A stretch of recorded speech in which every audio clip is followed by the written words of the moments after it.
Muy buenas tardes para todos, ¿cómo andan? Bienvenidos a Fácil Desviarse.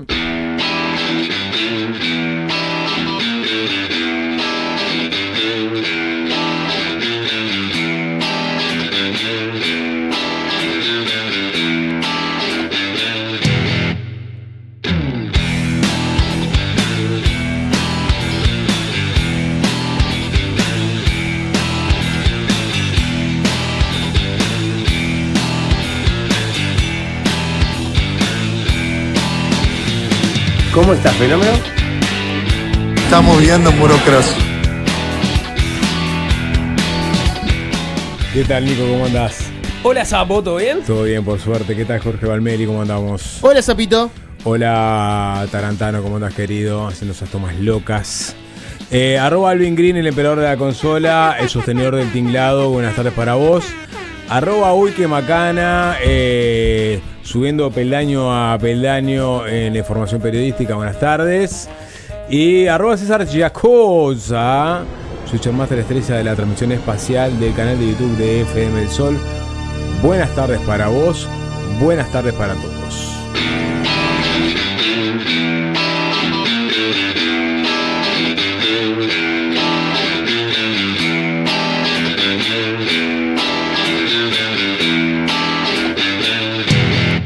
¿Ustedes saben el origen del apellido Sass? ¿De dónde viene? De Batman y Robin. Bueno, habías comentado en algún momento al aire, no tengo el recuerdo exacto, ¿no? Pero era español y tenía un origen en un lugar específico. No me diga que es Vigo. Era un apellido gallego, ¿no? Galego, exactamente. Mira. Santa Eulalia de Vedra. No sé si es cerca o lejos del astillero de Cardama, pero Sass es gallego, es un apellido gallego. Entonces soy muy de entrar a La Voz de Galicia, sí, al Faro de Vigo, ¿no? A informarme sobre seguramente lo que sucede, digamos, ¿no?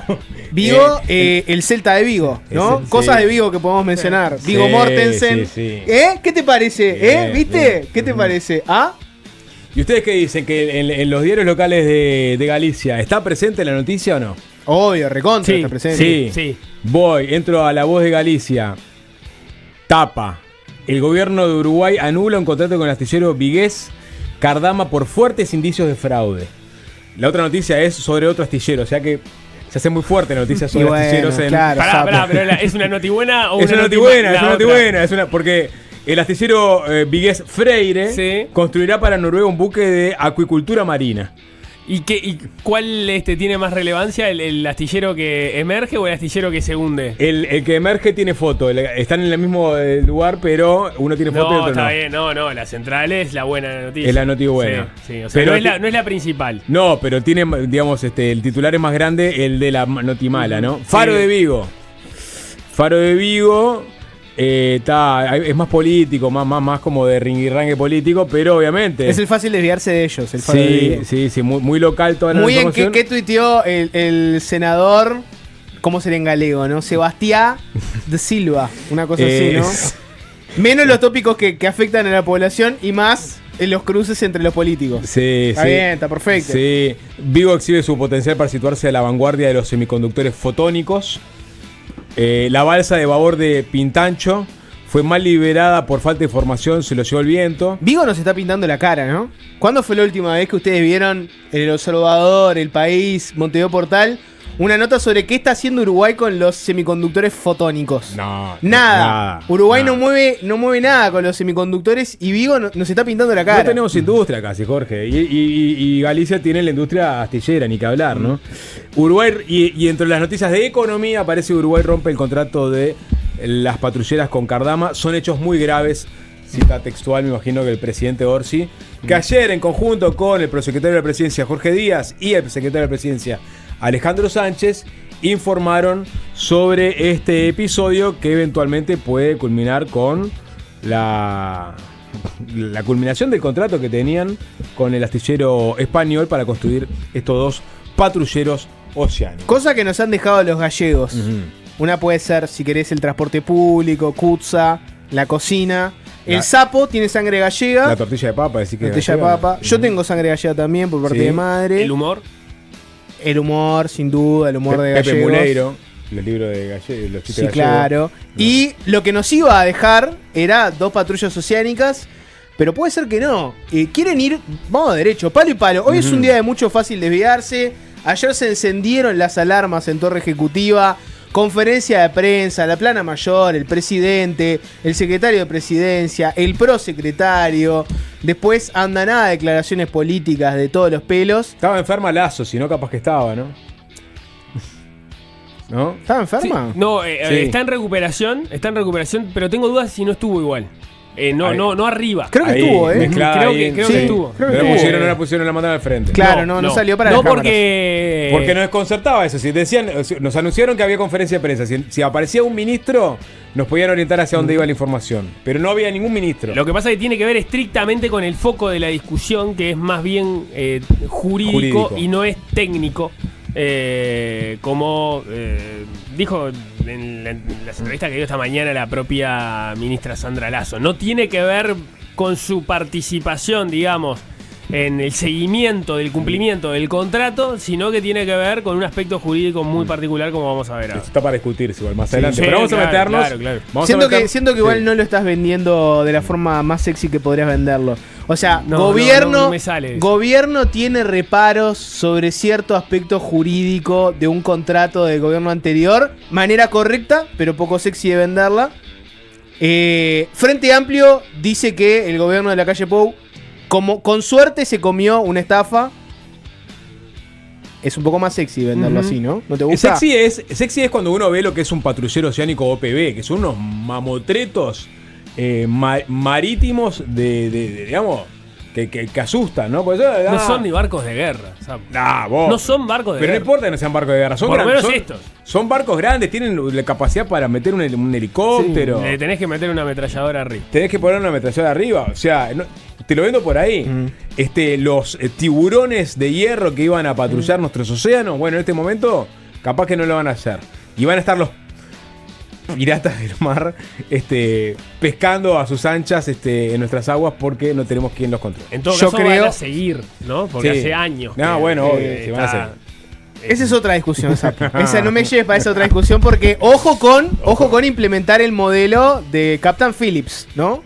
Bueno. Y que Uruguay asuma otro modelo, tal vez innovador en esta materia. Reclutar ¿Por piratas. qué gastar plata en 2 tamañas patrullas oceánicas, 2 OPB, cuando con unas lanchitas y unas personas con ametralladoras infundís un terror en cualquier buque que venga a hacer Tengo servido acá? contacto con somalíes. Bueno, ahí tenés. Bueno, vamos a No meternos es la con discusión, ¿Querés sí. hacer un raconto igual primero de la historia de Cardama, de la idea del gobierno anterior de comprar estos ¿Querés raconto Claro, primero? ¿Vamos atrás para adelante o de adelante para atrás? No sé. De atrás para adelante. Vos a la calle Pou diciendo que hay que incorporar a la Armada 2 patrulleros. Está bien, te fuiste para atrás del todo, me Sí, encanta. después vamos a hacer la conferencia. El gobierno de la calle Pou había determinado la importancia de conseguir estas 2 patrullas oceánicas nuevas para la Armada, conocidas como OPB. ¿Por qué? Bueno, por un lado, para renovar la flota. ¿No? Se entendía que es un tema muy complicado para la Armada, necesita renovar la flota. Y la otra era más general, estratégico, tener un mayor control y un patrullaje de en las aguas uruguayas, ¿no?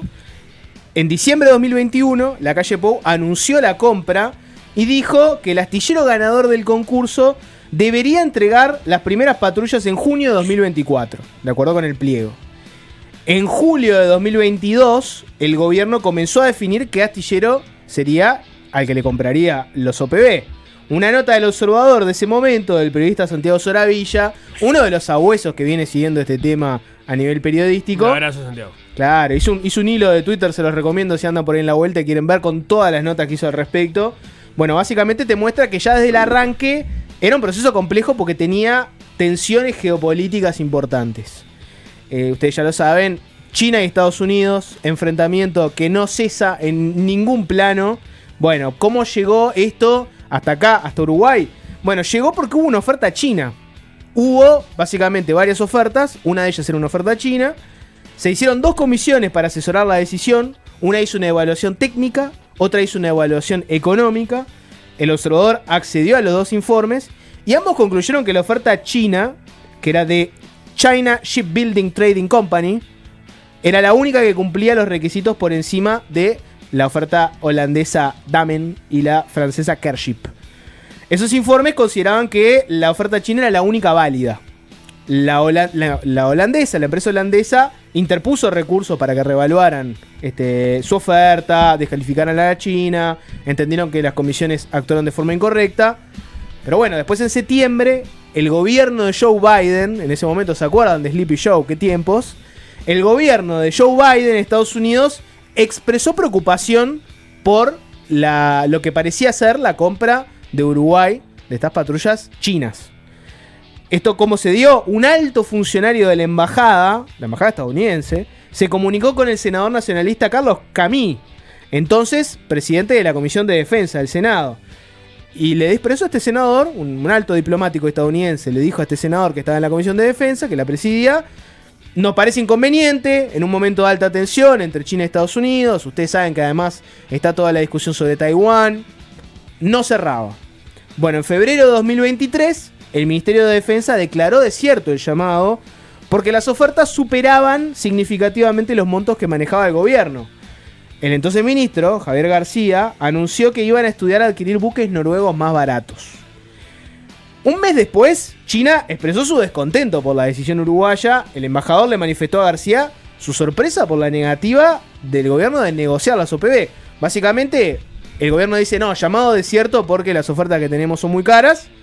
Y la empresa china, a través del embajador, lo que le hace saber a Uruguay es, nosotros queremos activar la cláusula de negociar. ¿Por qué no estamos negociando? ¿Está bien? ¿Te pareció que era muy cara la oferta? Negociemos y te bajamos el precio. Tengo entendido que China bajó el precio, pero también bajaba las características de los patrulleros. Bueno, lo que pasa es que la discusión sobre el precio también estaba arriba de la mesa. En su momento creo que Argentina había comprado también unas OPB por valores muy mayores a los que tenía expectativas el gobierno uruguayo de adquirirlos.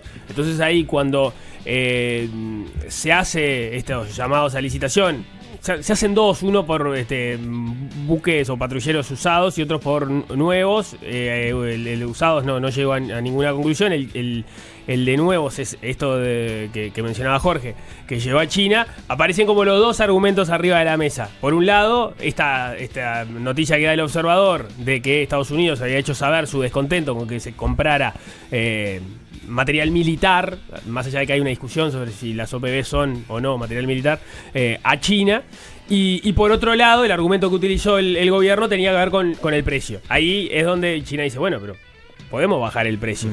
Porque en paralelo aparece esta opción de los barcos noruegos que notoriamente tenían condiciones muy por debajo de las que se habían pedido en el pliego. Entonces dicen, bueno, pero nosotros te dimos este precio porque vos nos pediste estas condiciones, decía China. Si vos querés comprar los barcos que tiene Noruega o que te puede vender Noruega, ese es otro precio, porque las condiciones son muy menores. Tan así que después de un ida y vuelta que fue público porque se generaban, había muchas versiones sobre las observaciones que se le podían hacer a los barcos noruegos, finalmente el gobierno desistió de ir por esa opción también. ¿Por qué se tiraron para atrás los barcos noruegos? Los barcos noruegos se tiraron para atrás porque tenían limitantes insalvables, según un informe de la Armada. Por ejemplo, faltaban repuestos para el sistema de propulsión, que era de hace como 40 años, un sistema de armas obsoleto y desmontado, entre otras cosas que hacían que no cerrara la idea de esos buques.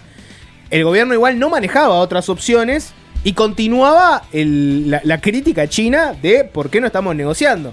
Un tiempo después, en el medio había denuncias de que las condiciones para los nuevos barcos estaban, en vez de hacer un llamado con nuevas condiciones o hacer públicos, bueno, cuál es el listado de las nuevas condiciones, se llamaba a las empresas y se les pasaba por teléfono, bueno, lo queremos así, había como un rum por lo pronto de todas las empresas que estaban interesadas también en ese proceso de licitación al principio, ¿no? Porque obviamente estamos hablando de inversiones de muchos millones de dólares, había muchas personas movilizadas e interesadas en este asunto. Un elemento más, no quiero quedar signado en este programa como el integrante pro-chino de fácil desviarse, pero un tiempo después el contraalmirante Gustavo Musso rechazó analizar la oferta presentada por la empresa China Shipbuilding Trading Company, o CSTC por sus siglas, en un escrito elevado al comandante en jefe, Jorge Wilson, y lo que ese documento mencionaba era la situación geopolítica como un elemento para excluir al astillero. O sea, básicamente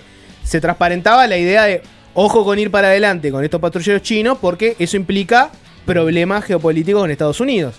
Que bueno, hay que ver, más allá de lo económico, que es un elemento. Vos le preguntás a la Armada, que es básicamente una organización militar, una fuerza, ¿qué pensás de esto? Y uno de los elementos que te dice, bueno, está capaz que la mejor oferta de nivel económico, lo que quieras, ten en cuenta este otro elemento, ¿no? Que hay una tensión geopolítica importante, manejalo. Perdón, en el otro informe posterior, hablando de China, también se hablaba de la lejanía de los astilleros chinos, sobre todo para conseguir repuestos o para mandar misiones para hacer el seguimiento. Es decir, se utilizó el argumento de lejanía. China está lejos. China está lejos para descartar lo chino, digamos. El último tiro de los chinos fue cuando vino un enviado del presidente Xi Jinping, que se juntó con Lacalle. Lacalle, en ese momento, recordarán que estaba muy arriba del acuerdo bilateral con China, con mucha expectativa. Enviado del presidente chino lo que le dijo fue que una de las cosas que China estaba viendo de Uruguay era que no le gustaba cómo se había manejado todo este proceso de las patrullas oceánicas y le hizo saber su malestar por todo este proceso. Sin embargo, quedó por ahí la cuestión. Bien. Y la Armada comenzó un nuevo proceso para conseguir las patrullas, que Santiago Soravilla, este periodista del Observador, lo describió como menos formal y menos exigente, porque se hicieron contactos por correo electrónico, contactos telefónicos, reuniones virtuales con representantes de distintas empresas y se les informó que se venía un nuevo proceso, cuáles eran las características que estaban buscando, y en total respondieron presentándose 7 astilleros. Los españoles Cardama y Gondán, el coreano Hyundai, el colombiano Cotecmar, el chino CSTC, volvieron los chinos por la revancha, el holandés Dame, que también volvió, y el francés Kership, que también, todos esos volvían por la revancha. El comandante en jefe distribuyó las ofertas a los contraalmirantes y les pidió que las estudiaran personalmente. Eso arrojó opiniones muy distintas. Tuviste algunos que se expresaron a favor de Cardama, el jefe de Estado Mayor se expresó por Gondán y otros no se expresaron por ninguna en particular y plantearon mejorías en algunos, empeorías en otros, etc. Uno de los titulares fue que el jefe del Estado Mayor de la Armada recomendó a Gondán y en su informe dejó último a Cardama, el único astillero que además había sido visitado en persona. Otro enojo de los chinos. Vuelven a enojarse los chinos y en realidad se enojaron creo que casi todos, porque una de las cosas que dijeron más adelante cuando Cardama resultó ser elegida fue: pará, este es el único astillero que ustedes visitaron. Algunas de estas empresas, como por ejemplo la China, cursaron invitaciones a las autoridades del Ministerio de Defensa para que vayan a ver sus astilleros con todo pago. O sea, dijeron, te pago la venida para que vengas a ver el astillero y no agarraron viaje. Cardama fue el único astillero que fue visitado. Perdón, fue visitado por Rivera Elgue, subsecretario de Defensa, con un oficial de la Armada, que en su momento decía, bueno, que estaban en Galicia y bueno, no queda muy claro si lo había habido específicamente a visitarlo o no. Lo cierto es que termina visitando el astillero que después a la postre terminó siendo el elegido. En julio de 2023 se eligió al astillero gallego Cardama, un astillero familiar fundado por Francisco Cardama, con sede en Vigo, actualmente dirigido por Mario Barrientos Cardama, y pese a sus 100 años de trayectoria, nunca había construido buques tipo OPB. Este fue uno de los elementos que el jefe del Estado Mayor manejó para puntuar último Cardama en su recomendación. Pese a las consideraciones de Musso, el jefe de Estado Mayor, la comisión asesora que terminó asesorando al ministerio para tomar esta decisión, donde estaba el subsecretario de Defensa Rivera Elgue, el director general de Secretaría, director de Recursos Financieros, un contraalmirante, asesor de comandante, de capitán de navío, en fin, había una comisión que asesoró la decisión, consideró que la falta de experiencia de Cardama de construir OPBs no era excluyente y recomendó comprarles a ellos. Una de las recomendaciones era que fuera un astillero de gente de habla hispana, de castellano, por el tema del ida y vuelta en el seguimiento de su construcción. O sea, dentro de las recomendaciones para elegir, habían 2 españoles. Sí. ¿No? Uno que era el último. Mejor que hable español que hable chino. Sí, porque incluso francés, aparece ponele. Que de las pruebas que se le hacen a los oficiales de la Armada, siempre aparecen resultados defectuosos en materia de inglés. Y eso aparece en el informe que presenta el jefe del Estado Mayor. Sí. Y por eso recomienda que sea alguien. Pero en todo caso, la culpa es de ellos, no de los astilleros, ¿no? El problema no es el idioma que se habla en los astilleros. El problema es si vos sabés hablar o no inglés. Mejorar el inglés, mejorar el astillero. No. Bueno, no, pero es una recomendación. Increíble. Va a haber una ida y vuelta muy fluido entre gente de la Armada y el astillero. es preferible que se hable en español. La contrapregunta a eso es: ¿y por qué va a haber un ida y vuelta mayor? Y la respuesta es: porque yo no sé hablar inglés. O sea, es jodida esa recomendación. Pero bueno, no importa. A propósito de lo de Musso, claro, Musso tenía un rol relevante en la Armada. De todas formas, de los contraalmirantes, fue el único que terminó yendo por el lado de que no fuera Cardama. Si no me equivoco, después la amplia mayoría se había inclinado porque fuera Cardama, que es uno de los argumentos que utilizó el Ministerio de Defensa, ¿no? Claro, ahí parte de la crítica es, bueno, pero Musso tenía un lugar en la Armada en el cual su opinión era más importante. Jefe de Estado Mayor. Claro, pero también es verdad que los otros contraalmirantes, incluido el actual comandante en jefe de la Armada, se volcaron por Cardama. Bueno, ¿por qué se volcaron hacia Cardama? Bueno, la comisión ponderó razones técnicas, pero también el plazo de entrega y el costo. La oferta de Cardama era la que costaba menos y la que ofrecía la entrega más rápida de los dos buques. Esos fueron los elementos que llevaron a elegir a Cardama.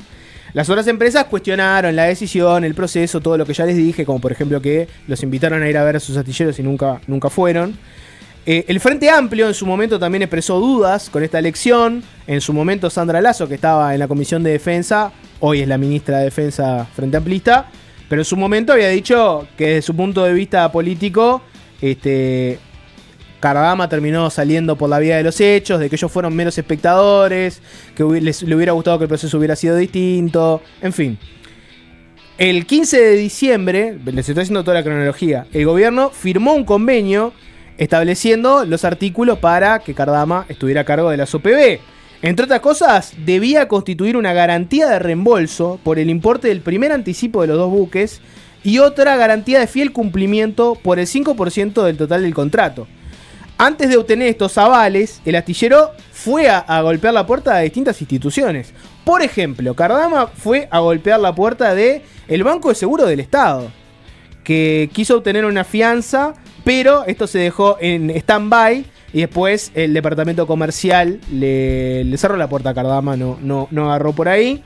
Después hubo un problema porque duró meses la búsqueda de Cardama para conseguir a alguien que saliera de garantía. Por ejemplo, tanteó con Habitat también para conseguir un préstamo y Habitat también le cerró la puerta a Cardama.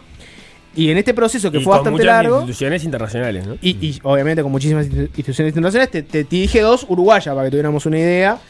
Finalmente apareció en la hora, prácticamente, un aval para Cardama. No, en la hora no, pasada la hora, porque hubo que dar muchísimas prórrogas para que efectivamente se presentara el... Hubo momentos, por ejemplo, que no llegaba con una prórroga, se pidieron 72 horas, se volvió a pedir otra. Era 45 días originalmente y terminó siendo 11 meses. O sea, exactamente. Es pasada la hora. Es muy pasada la hora. Terminó apareciendo una empresa. Y hasta ahí vamos a dejar el repaso, porque lo que sigue capaz que ya puede ser lo que fue la conferencia de prensa de ayer. En la opinión pública, en las notas periodísticas, en el ring y ranga político, este tema había quedado estacionado.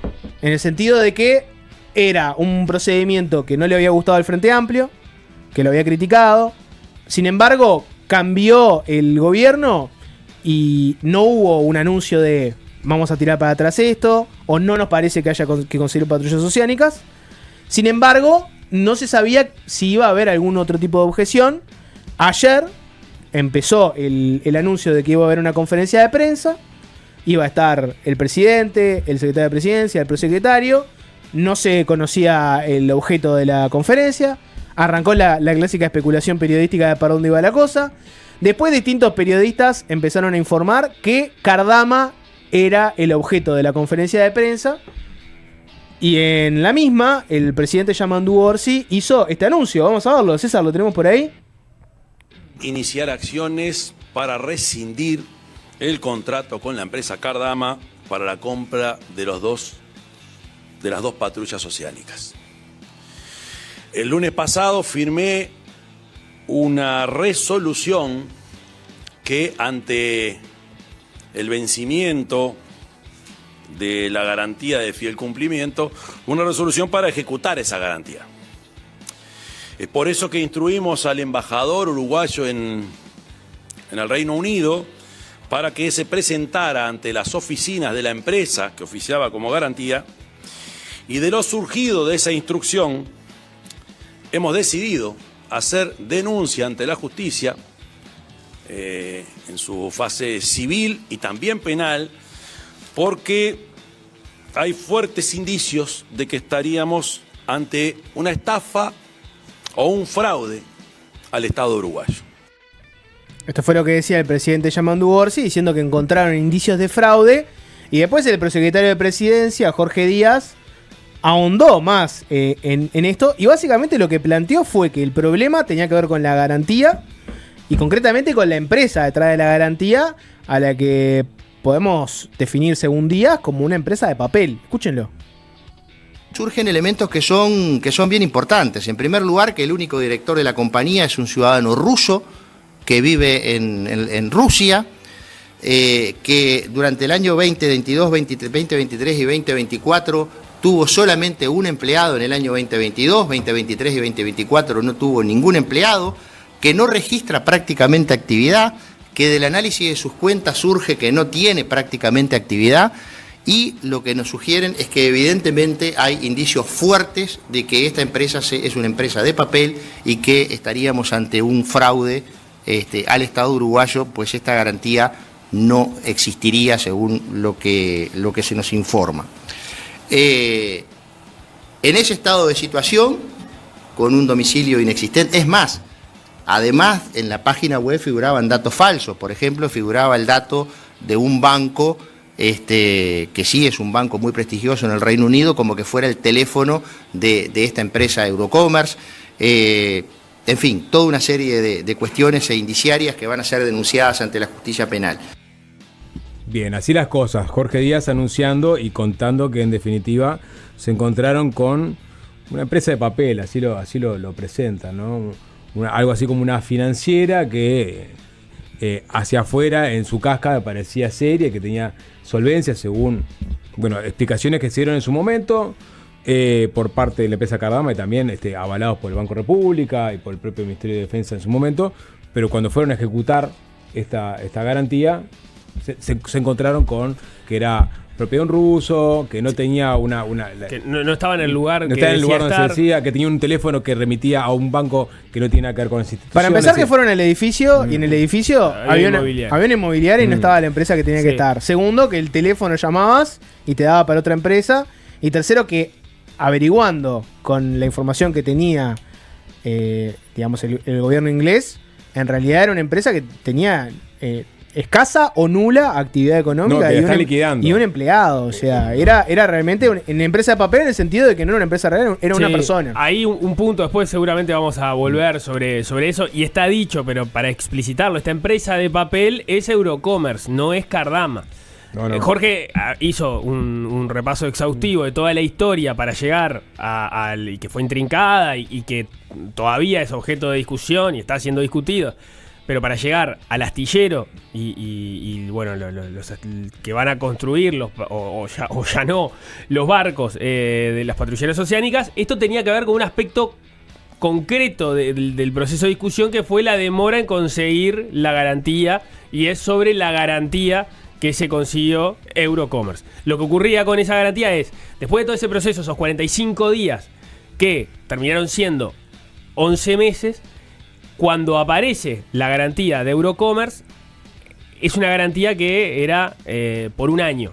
O sea, un plazo más corto que el plazo de cumplimiento del contrato que iba a llevar, si no me equivoco, 18 meses, que era lo que iba a llevar construir los patrulleros. Con lo cual, el mecanismo que activó ahora el gobierno, pero que fue desarrollado en el gobierno anterior, de salvaguarda para subsanar ese problema, era, bueno, está bien, vos me deberías dar una garantía de fiel cumplimiento que abarque todo el proceso de la construcción. O sea, que termine cuando vos ya me entregaste lo que te comprometiste. Para eso son las garantías de fiel cumplimiento. Bueno, no lo haces un mes antes de que se venza el plazo que vos tenés, que es un año y que es más corto de lo que tenés que trabajar, me tenés que avisar que renovaste esa garantía. Bueno, eso fue lo que no ocurrió, eso fue lo que ejecutó y se anunció ayer que estaba pretendiendo ejecutar el gobierno uruguayo, y que cuando lo va a ejecutar se encuentra con que la empresa que estaba dando esa garantía es una empresa de papel según la tesis de gobierno. Y dentro de ese detalle, Nico, decir que en realidad Cardama sí renovó con Eurocommerce la garantía unos días después del vencimiento del plazo, pero no le notificó hasta ayer que efectivamente había hecho la renovación. Sí, podemos entrar. Pasa que ahora la discusión, Porque la discusión más si llegaste a tiempo en renovar, ahora la discusión es si la empresa que te sale de garantía es una mentira. Bueno, pero a los efectos de ver por qué activó, digamos, la ejecución del gobierno, es por esto. Claro, claro, porque de hecho, ayer ese detalle que vos mencionás no se menciona en la conferencia de prensa, ¿no? El hecho de que en realidad había llegado una comunicación un ratito antes de la conferencia de prensa, pensá en qué hora era en ese momento en España, ¿no? Diciendo que la garantía se había constituido y que se había renovado. Claro, cuando empieza a aparecer la información, que haciendo consultas después de la conferencia de prensa, a ver qué era lo que estaba pasando, y decían, no, pero ojo que llegó al Ministerio de Defensa y la garantía se constituyó, ¿qué pasó? Bueno, lo que pasa es que la visión de gobierno, pero en base a documentos concretos que fueron parte de los intercambios que tuvieron cuando se estaba sustanciando todo esto en el periodo pasado, es que no solamente vos tenías que renovar la garantía antes de que se venciera. Era muy específico, y lo puedo pasar a leer el intercambio que se había tenido con Eurocommerce, en la cual Eurocommerce se comprometía a que si Francisco Cardama no envía al Ministerio de Defensa de Uruguay 30 días antes de su vencimiento, o sea, esa fecha, 30 días antes del vencimiento, es el 22 de septiembre, porque el vencimiento era ayer, 22 de octubre. Si no se envía entonces 30 días antes de su vencimiento la renovación anual de la garantía, el Ministerio de Defensa podrá reclamar el pago total de la garantía, y nosotros, Eurocommerce, nos comprometemos irrevocablemente a pagar a su primera solicitud este monto, que es de más de 4 millones de euros. O sea, según esos intercambios que había habido, y que hay objeciones de parte de la prolijidad de esto por parte del actual gobierno, porque esto, dicen, no forma parte de un expediente, en realidad. Está en una caja fuerte.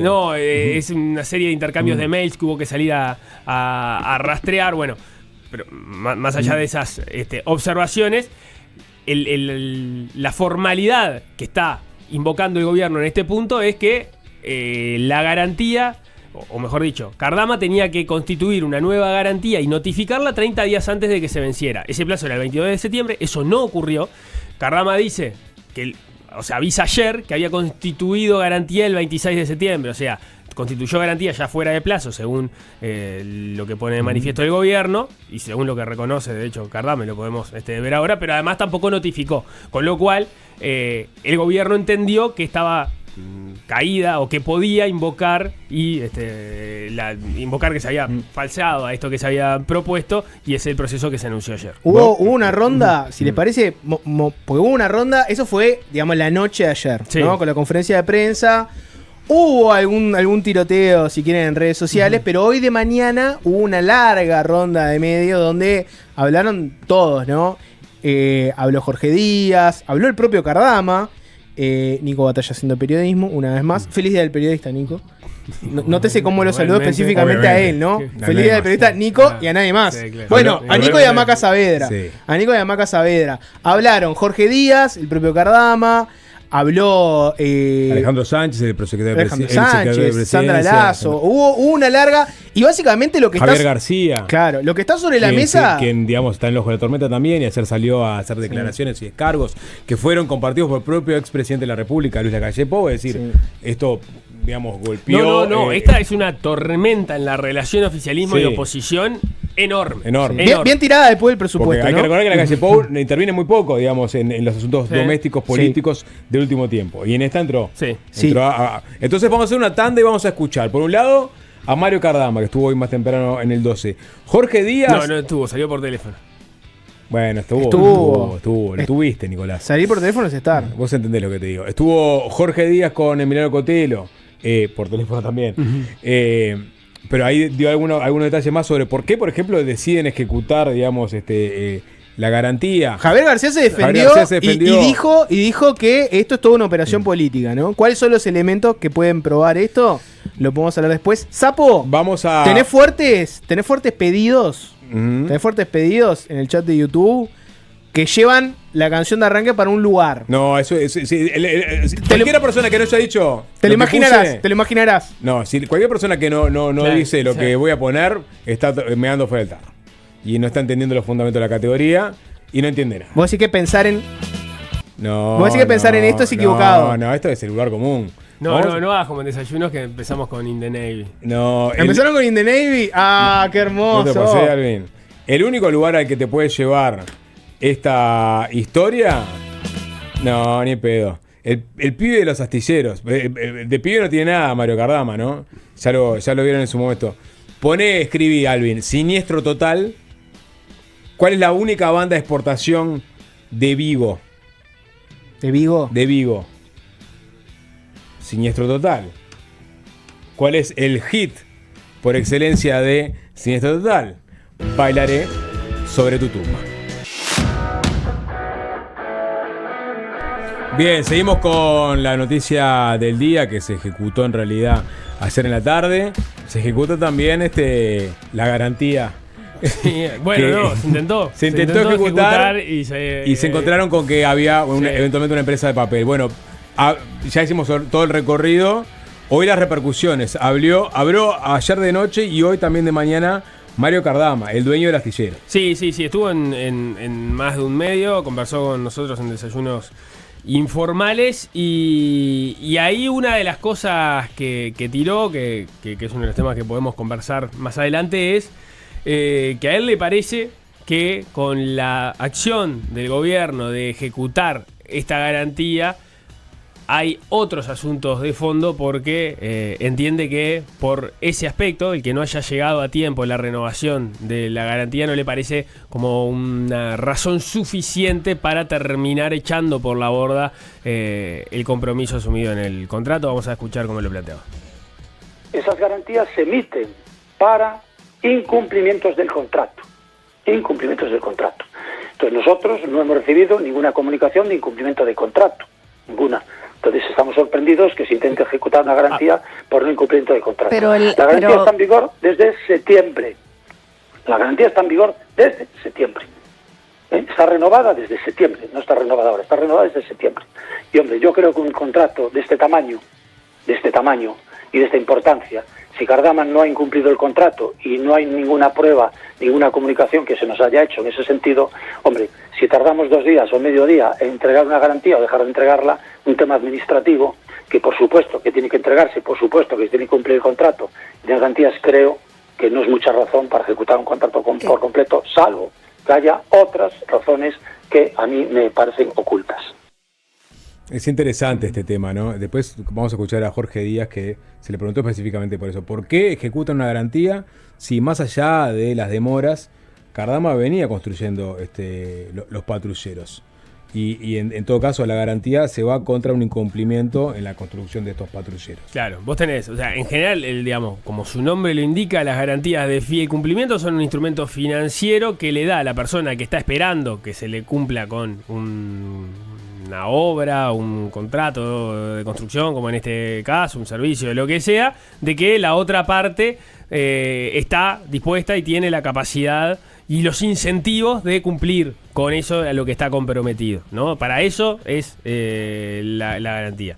Si en este caso la garantía hubiese sido por todo el periodo establecido, digamos, o sea, en el cual se tendría que ejecutar el contrato, ¿no? Los 18 meses, digamos, no hubiese habido elementos para que el gobierno accione contra la garantía.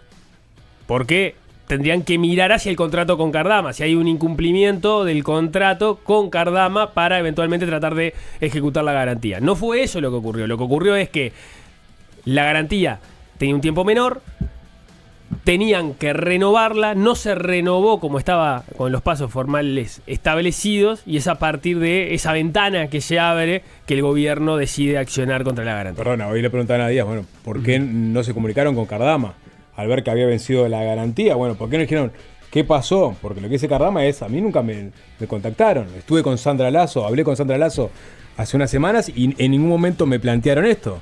Y ahora me vengo a enterar de que, bueno, efectivamente yo estaba en falta porque no había mandado la renovación de la garantía y la había renovado, digamos, unos días después del fin del plazo, pero bueno, quizás era cuestión de conversarlo. ¿Por qué tirar por la borda? Nunca mejor usada la expresión. De todo el proceso de construcción. Para tirarlo por la borda, primero te tendrías que subir al barco, ¿no? Sí. Y el barco todavía no está. Por esta formalidad, porque después viene lo otro, que es cuando vas a ejecutar la garantía, te encontrás que los que te ofrecen la garantía son truchísimos, Claro. eventualmente truchísimos. El gobierno ahí tiene un doble argumento, si querés, porque vos tenés, dejando de lado que esa discusión es interesante y es válida, ¿no? O sea, el objeto del contrato y el objetivo final, que era que vos tuvieras los 2 astilleros y tenés un contrato que se tiene que ir cumpliendo, bueno, el gobierno no fue por el lado, no se está cumpliendo con el contrato. Se fue por el lado de la garantía cayó, y entonces si cayó la garantía, podemos accionar contra ella. Pero bueno, aparte, cuando vos vas a accionar contra la garantía, la empresa no existe, según lo que se encontró el gobierno. Lo que dice Mario Cardame, vamos a escucharlo ahora, es que él entiende que sí, que existe la garantía, la empresa de la garantía. Con los delegados de la empresa esta en España y me dicen que no. Y esto de que fueron a la dirección donde estaba... Entonces, bueno, sí. Esto de que fueron a Estoy la pendiente. dirección y había una inmobiliaria. Sí, pero es que eso es un error del propio banco, que eso sí que es cierto, que lo tengo que ratificar. Yo esta mañana le he pedido explicaciones al banco de ese tema y me han dicho que ellos hace unos meses cambiaron de dirección. Y claro, yo ya les dije que tenían que habérmelo comunicado. Bueno, pero Y si a mí hay otro el dato que... ministerio me hubiera comunicado que, oye, mira, que el banco este no está en la dirección correcta. Yo le hubiera dado la dirección nueva porque me lo hubieran dado. Ahí está, pero hay otro informe que dice que los estados financieros indican que la empresa no desarrolla ninguna actividad económica y que tuvo un solo empleado en 2022 y ninguno en 2023 y 2024. Yo no tengo esos informes, no puedo contestarle. No puedo contestarle. Preguntaré a la empresa una última... y en su momento le explicaré al ministerio, le daré la información al ministerio si la quiere, la información que yo pueda tener o corroboré, que yo lo que voy a hacer es intentar tener una reunión con el ministro, con la ministra y con el presidente para intentar llegar a que esto no se anule, ¿no? Se reconduzca, nosotros arreglemos lo que tengamos que arreglar, que me parece que no es tan grave, porque al fin y al cabo la garantía la tienen, y si esa garantía, pues claramente por alguna forma, alguna razón, este banco, como puede decir que le puede pasar a cualquiera, que hace 6 meses pasó algo, a mí el ministerio dice, mira Mario, que esta garantía no es suficiente. Yo hoy mismo, en este momento, estos días, hoy he recibido varias WhatsApps de conocidos, Mario, si necesitas una garantía te la doy yo. ¿Entiendes? Es decir, que eso es reconducible. Mira, Cardama, que es que este aval, independientemente que no vamos a ejecutarlo porque tú estás cumpliendo el contrato, pero a mí no me parece bien. Este ¿Dónde banco estaba quebró. esa gente los 11 Me he meses enterado que le costó quebró. encontrar las Pues garantías? lo cambiamos y ponemos otro. Pero esas personas que lo llaman son bancos. ¿Perdón? Esas personas que lo llaman y le dicen que ahora sí le dan la garantía son bancos. Pueden ser o financieras que pueden dar las garantías, que no son bancos. Y que aparecieron ahora y no habían aparecido en los 11 meses que se fueron pidiendo prórrogas para conseguir la vamos garantía. a ver. Pues sí, pues puede ser. Yo qué quiere que le diga. A lo mejor hace 11 meses o 12 meses yo no llamé a la puerta oportuna. ¿Entiendes? No llamé, no fui capaz de contactar con la puerta oportuna. Y hoy, pues por lo que sea, la gente nos conoce o tuvo contacto o sabe y se ofrece, no sé. Bien, ahí está otra parte importante, que es la eventual, ¿cómo decirlo, no? La calidad o las garantías que daba esta empresa, Eurocommerce, al Estado uruguayo, si era efectivamente... Porque esta empresa también eventualmente fue monitoreada por instituciones nacionales en su momento. O sea, creo que pasó por el Banco República, si no me equivoco, ¿no? O sea, hubo... ¿Monitoreada para qué? Para ver si digamos, si cumplía con las garantías de ser un garante... Claro, acá no consiguió esas garantías. Acá no consiguió estas garantías, pero sin embargo se le dio para adelante. O sea, el Ministerio de Defensa entendió que era suficiente. No sé qué control se hizo sobre la garantía. A ver, en su momento, con respecto a esta garantía en concreto, hubo un ida y vuelta asesorado por el estudio del Piazzo, que dijo que no era suficiente, digamos, los datos que tenían. Puso arriba de la mesa una serie de observaciones. Díaz entiende, lo planteaba en la conferencia y en las entrevistas que dio, de que algunas ni siquiera se terminaron de salvar. Ahí, si vos hablás con el gobierno, fuente de gobierno pasado, te dicen, no, en realidad, digamos, se mostró o lo que se leyó durante la conferencia de prensa de ayer, de todas las salvedades que había respecto al vínculo con esta empresa, bueno, se fueron subsanando hasta que finalmente se llegó a suscribir y aceptarla como garantía. Bueno, eso va a ser parte medular de la discusión sobre este aspecto, ¿no? Es una de los señalamientos que se le hace a la administración anterior. O sea, claro, te comiste una empresa papel. Claro, porque además ahora, y lo anunciaron ayer en la conferencia de prensa, se va a desplegar unas demandas contra demandas contra Cardama, pero también investigaciones administrativas. Y ahí el objetivo ya no va a estar en el señor Mario Cardama, es para ver si hubo funcionarios, ya sea de carrera, ya sea políticos, que tomaron decisiones en el gobierno pasado que pueden haber afectado al Estado uruguayo en relación a esto. Bien, ¿tenemos más Cardama o no? Vamos Cardama, con... Es muy Cardama difícil, sí. es muy difícil dejar pasar esto sin hacer un comentario. Cuesta no comentar el acento y comentar solamente el contenido, porque el acento ya te puede dar una pauta de qué tan fiable es la persona. Porque es una persona, o sea, es no, perfecto, bien. Entonces vamos estrictamente al contenido. Es una persona que no dio explicaciones. O sea, tenés una empresa que te da la garantía. Está el dato de que esa empresa la fueron a ver y en realidad se mudó de dirección. Bueno, bien, pero eso está bien, es cierto que eso estuvo mal, me tendrían que haber avisado. Pero es una empresa que no tiene empleados, no tiene actividad económica. Bueno, no te puedo responder eso.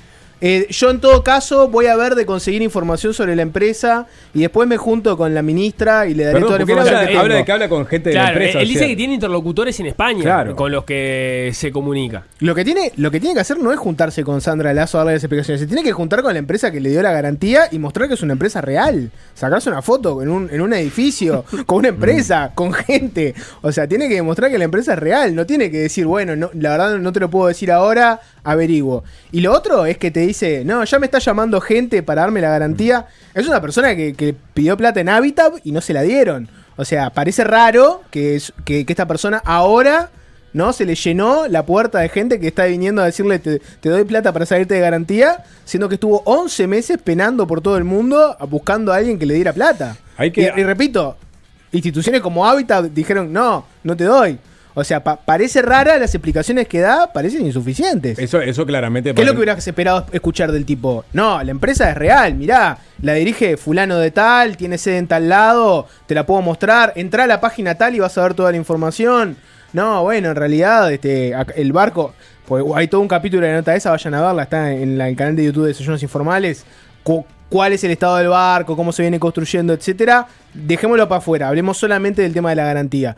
Lo que te tendría que haber demostrado es que la empresa es real y no sé, las respuestas de él me parece que no, ninguna te da una seguridad sobre esa empresa. Ahí está, digamos, el flanco más débil que tiene Cardama en este momento, justamente la empresa que eligieron como garante del contrato que tenían con el Estado uruguayo. Sí y no, porque la formalidad ya se había disparado antes. Está bueno, pero Nico, volvemos al principio. O sea, si te ceñís a lo que dice Mario Cardama, él dice que se pasó algunos días en recibir la renovación de la garantía, porque en realidad le había pedido supuestamente en el tiempo que estipulaba el contrato, que se olvidó.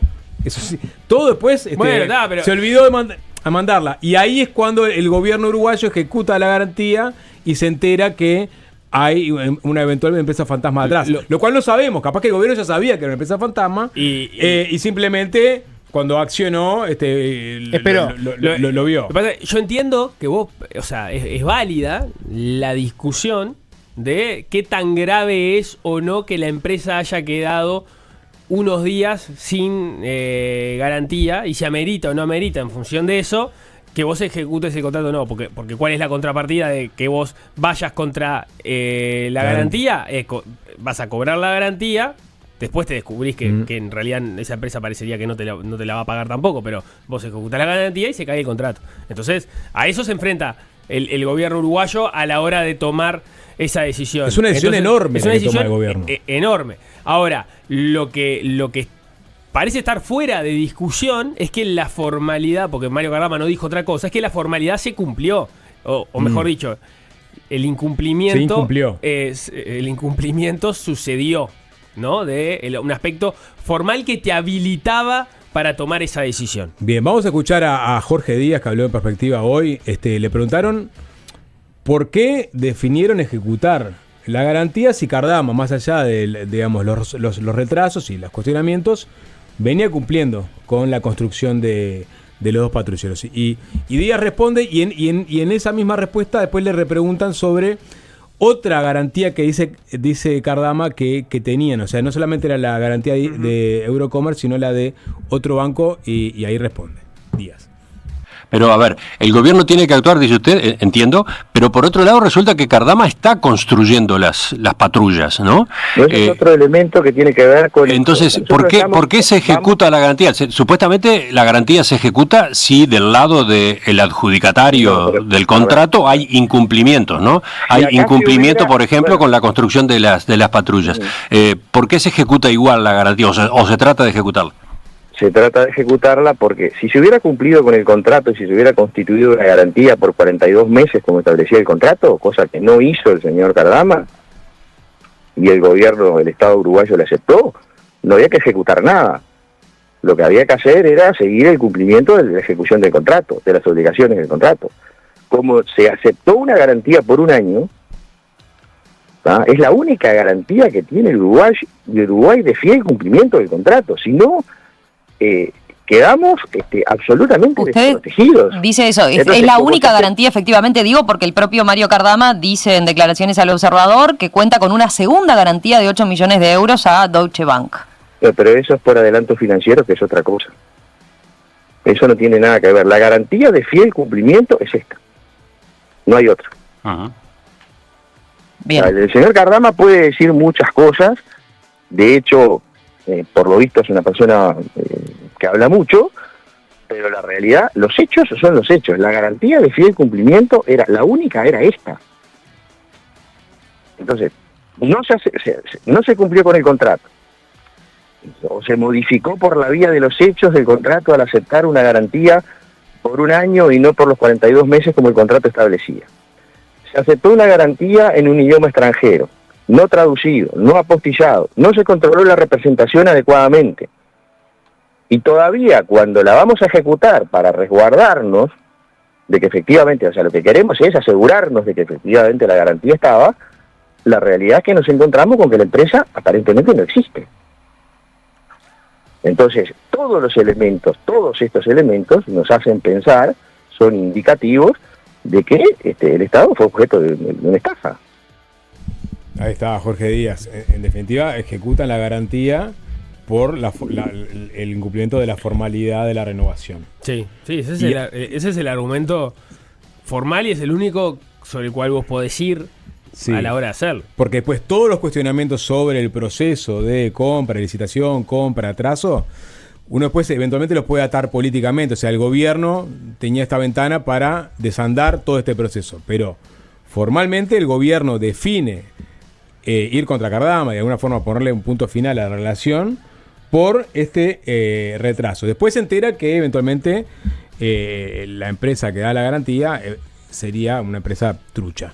Claro, vos ahí tenés, una diferencia clara, y esto no es para valorar una u otra, sino para describirlo, ¿no? Donde vos tenías el compromiso de la empresa de presentar la garantía a los 45 días, no lo fue consiguiendo y se le fueron dando prórrogas sucesivas hasta que pudiera cumplir con eso, que a los 11 meses apareció esta garantía de fiel cumplimiento de Eurocommerce.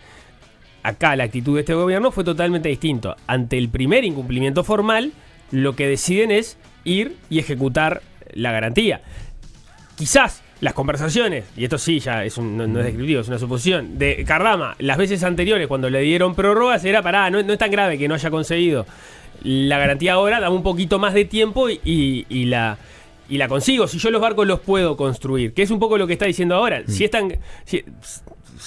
Si no te sirve esta garantía que ya te constituí ahora, más allá de que es verdad que llegué tarde, Si no te sirve esta garantía, porque no sé, la empresa se fundió hace 6 meses y a mí no me avisaron, más allá de que estoy hablando con gente, bueno, te salgo a conseguir otra. Claro, llamame, avisame y salgo a buscar otra. Porque yo los barcos los estoy haciendo, ¿no? Esa es la tesis de Cardama. Ahí es donde vos podés decir, bueno, pero ojo, porque este gobierno no es el gobierno anterior, y el gobierno anterior estaba convencido que Cardama era el astillero que tenía que construir los barcos, y este gobierno ha tenido, desde que era oposición, serias dudas respecto a cómo se ha dado el proceso, ¿no? Y ahí podemos escuchar algunas dudas que están ahora, que son del orden técnico, que no está en discusión ahora, que no es lo que está en discusión ahora y no es por lo cual se termina accionando contra la garantía, pero quizás sí tengan que ver con la discusión política, de si creen que este contrato va a llegar llegaría a buen puerto si se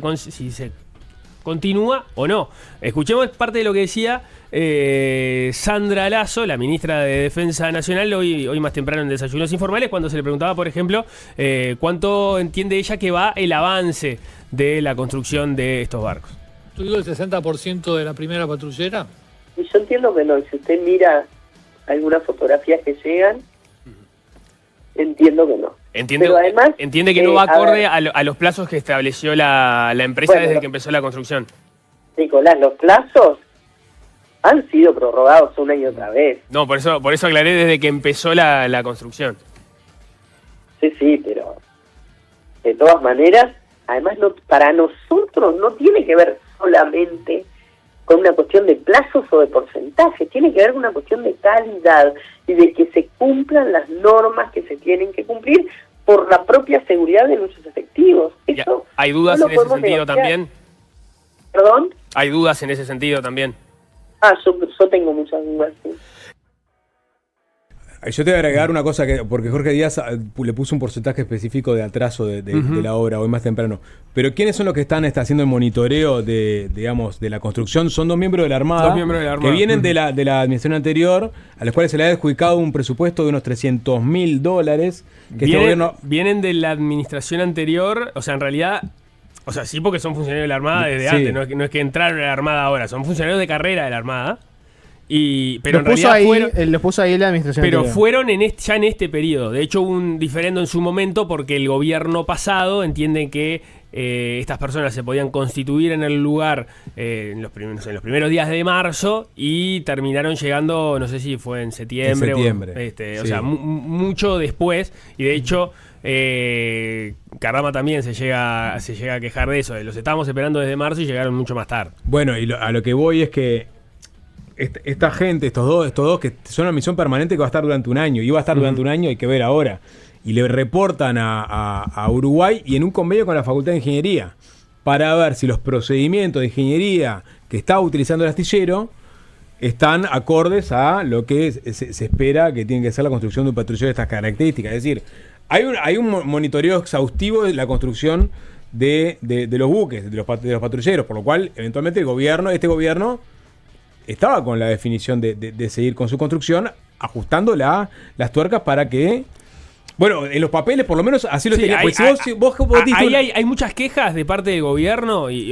Pero pará, Nico, pero yo te digo, si vos designaste una misión por un año de 2 oficiales de la Armada, que los tenés presupuestados para que estén haciéndolo en seguimiento de la construcción de los patrulleros, tenés un convenio con Facultad de Ingeniería para que todos los procesos estén validados, es porque vos eventualmente...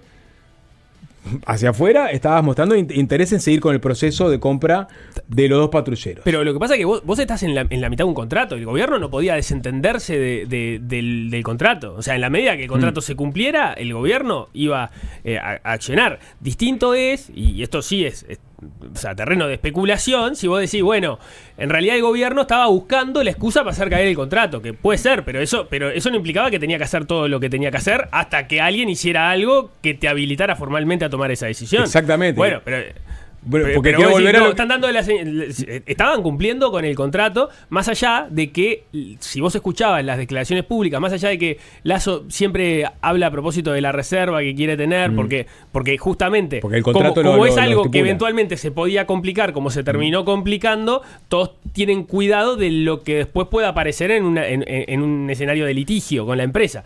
Pero lo que dice, y lo dijo hoy en Desayunos Informales, es que ellos entienden que los avances no son tales. A eso quiero ir, o sea, tienen una persona que hay 4 ojos ahí mirando y que ya estaban constatando, y vamos a escuchar lo que decía Díaz, un 40% en el atraso de la construcción estipulada. Esto fue la entrevista con En Perspectiva, ¿no? Sí. No es mi especialidad, pero Uruguay tiene en el astillero 2 representantes del Estado uruguayo, 2 marinos oficiales que están informando al Ministerio de Defensa, y la realidad es que los informes de los representantes del Estado uruguayo allá, por lo que me dicen, no están así de que se están construyendo. Hay un atraso, según lo que nos informan, del 40%, ¿no?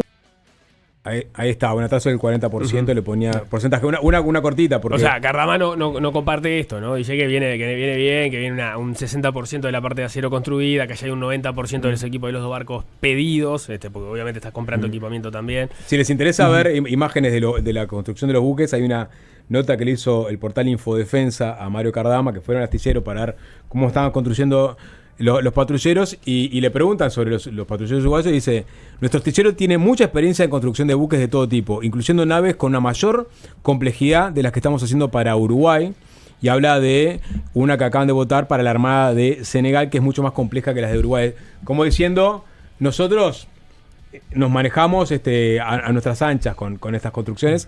Y confíen que estamos haciendo una para Senegal que está impresionante. A la incrustación, no sé cómo se diría, de la quilla de uno de los patrulleros, y se esperaba que la segunda quilla estuviera pronta para fin de este año. Es decir, seguramente venían atrasados con respecto a el plan original.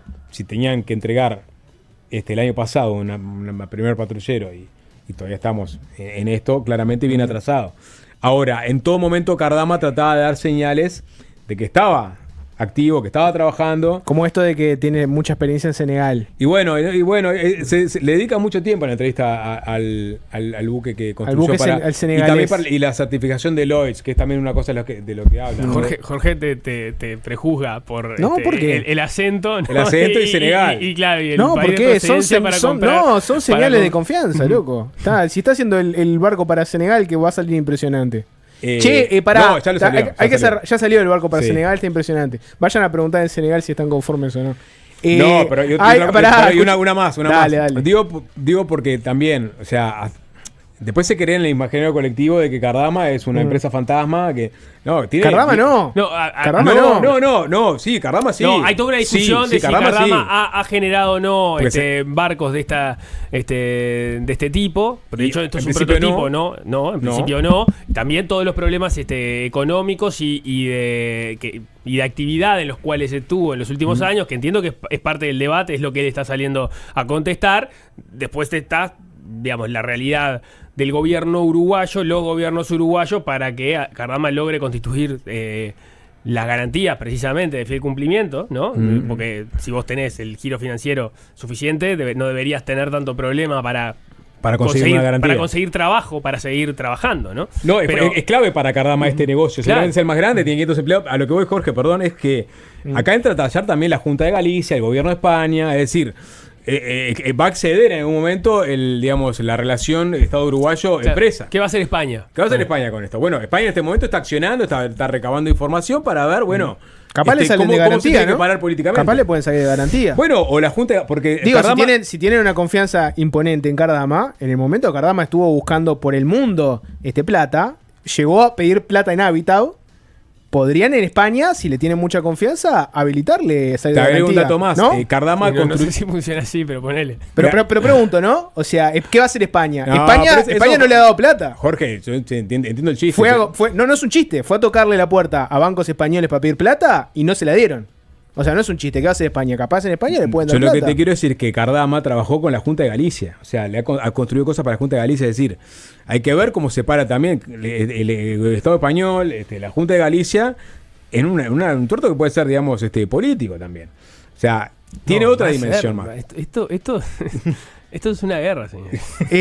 Última. Que no sea España y Uruguay. Dale, porque no tenemos ni siquiera patrullero para detener a los españoles. Hay que rezar ayuda senegalesa. Pará, una última y cerramos. ¿Cuál es la defensa de Javier García? qué es lo que dijo Javier García al respecto de todo esto. Escuchémoslo porque es el gran aludido de todo este tema. Habló en Carve, lo podemos escuchar. Existe la garantía, porque lo que dijo el gobierno ayer es que no existe la garantía. Las cosas que dijo ayer llenas de medias verdades y omisiones, algunos pueden decir otro calificativo, pero yo prefiero decir omisiones, porque leer cosas incompletas y no seguir la trayectoria, no decir se advirtió esto, pero no decir que después se corrigió esto, puede ser o una omisión o una mentira. Yo prefiero pensar en omisión. Usted tiene el 60% del barco, del primero, ¿no? Porque esto se empieza a poner la quilla en diciembre, construido. Porque acá dijeron, la empresa no va a poder construir, la empresa construye, los barcos no se van a hacer, el barco ya es 60% en 7 meses de construcción, ¿no? Porque el plazo para entregarlo es después del segundo semestre del año que viene. Ahora, pero lo que sucedió es que el gobierno fue a ejecutar la garantía por incumplimiento del plazo. Bueno, pero hay un tema formal, porque ahí la empresa le dice, yo la presenté, puede ser fuera de plazo o no. Ahora, usted tiene un contrato por un tema formal, solo es una intencionalidad política, como fue evidente y pública durante mucho tiempo, de tirar el contrato. Se está rescindiendo un contrato por un tema formal. El gobierno fue a ejecutar la garantía y se encontró con una empresa de papel. No, pero la pregunta es, ¿hay un incumplimiento de la construcción? Bueno, evidentemente, porque el gobierno fue a ejecutar la garantía.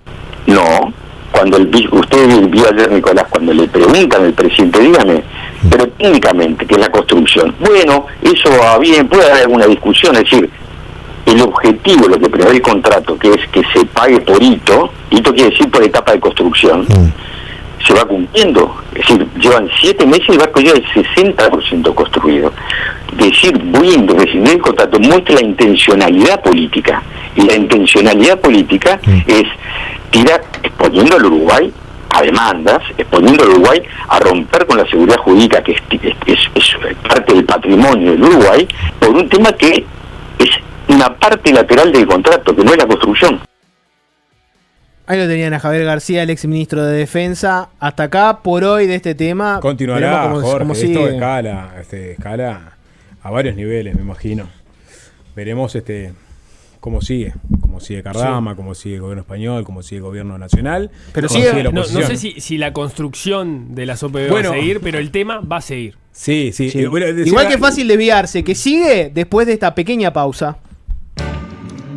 Fácil se impone. Fácil desviarse.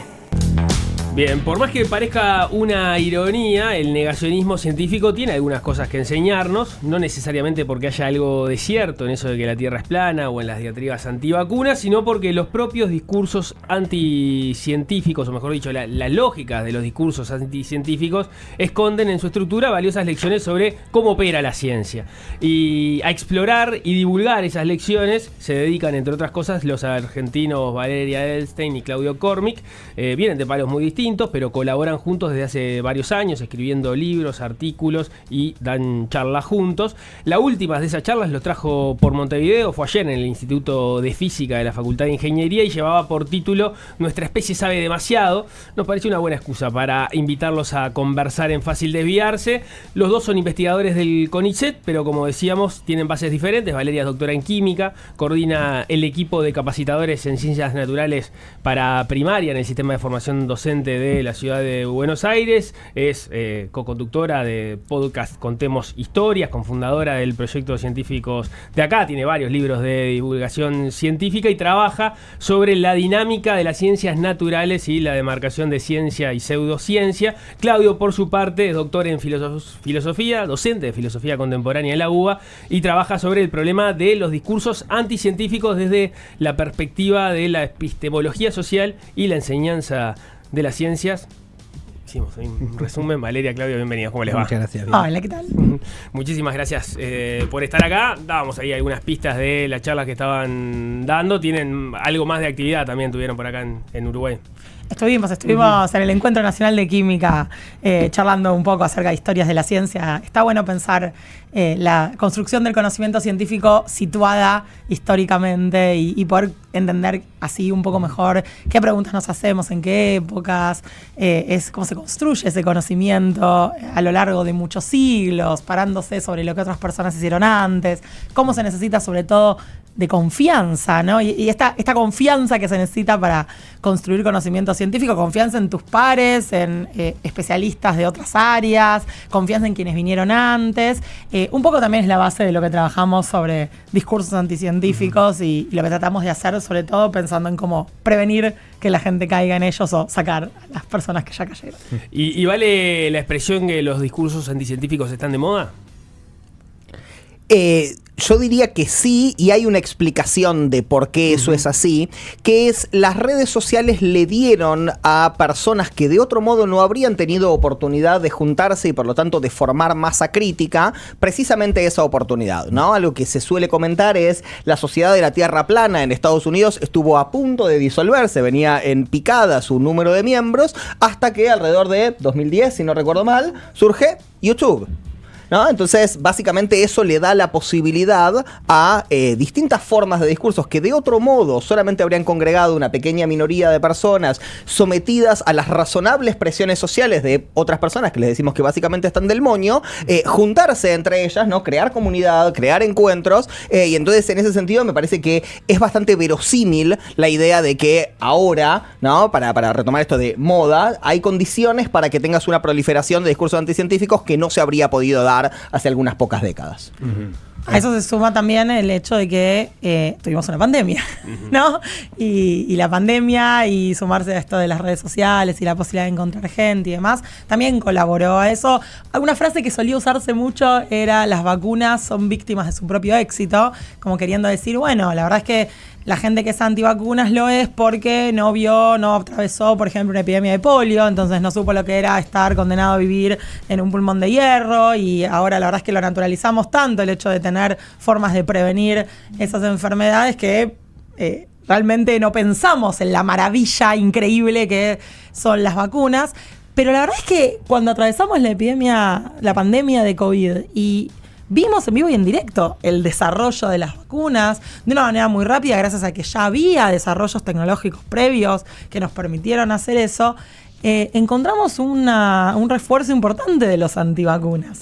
Y eso un poco tira por tierra el hecho de pensar que las vacunas fueron víctimas de su propio éxito. No, la verdad es que no, porque eso se vio en vivo y en directo, y de todas maneras prendió mucho la idea antivacunas, una idea que sobre todo en el grupo que nosotros estudiamos, que es Médicos por la Verdad, empezó en Alemania. Alemania tiene una tradición muy fuerte de antivacunas. Pero no hay cortafuegos, yo pienso en Robert Kennedy, el secretario de Salud de Estados Unidos actual, que se hizo muy visible durante la pandemia justamente por su discurso antivacuna. ¿No existe un cortafuegos en las sociedades occidentales que impidan que una persona como Robert Kennedy acceda a un puesto tan importante dentro de quizás el país más importante del planeta? No, claramente no. No, perdón, es una pregunta retórica. Nosotros tenemos en Argentina un gobierno. ¿Qué pasa con la comunidad científica norteamericana que no logró imponer su visión cientificista de la realidad? Bueno, hay algunos casos, esto es evidencia anecdótica, ¿no? Pero hay algunos casos de miembros de la comunidad científica norteamericana que reconocían haber votado a Trump, ¿no? Y que decían, no, bueno, pero esto claramente se nos salió de las manos.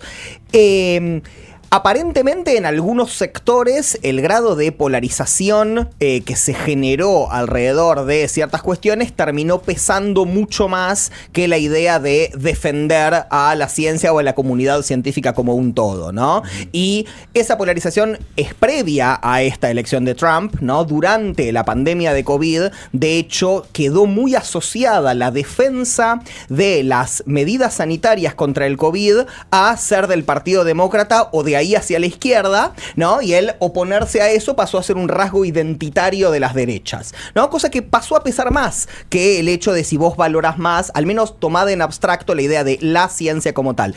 Y eso se ve en algo que es muy irónico, esto ya es menos anecdótico, es más estadístico, que es los condados que históricamente eran antivacunas cuando ser antivacunas era progre, ¿no? Pre-pandemia, que era gente, insisto, más de naturaleza, la naturaleza y cosas, sí, exacto.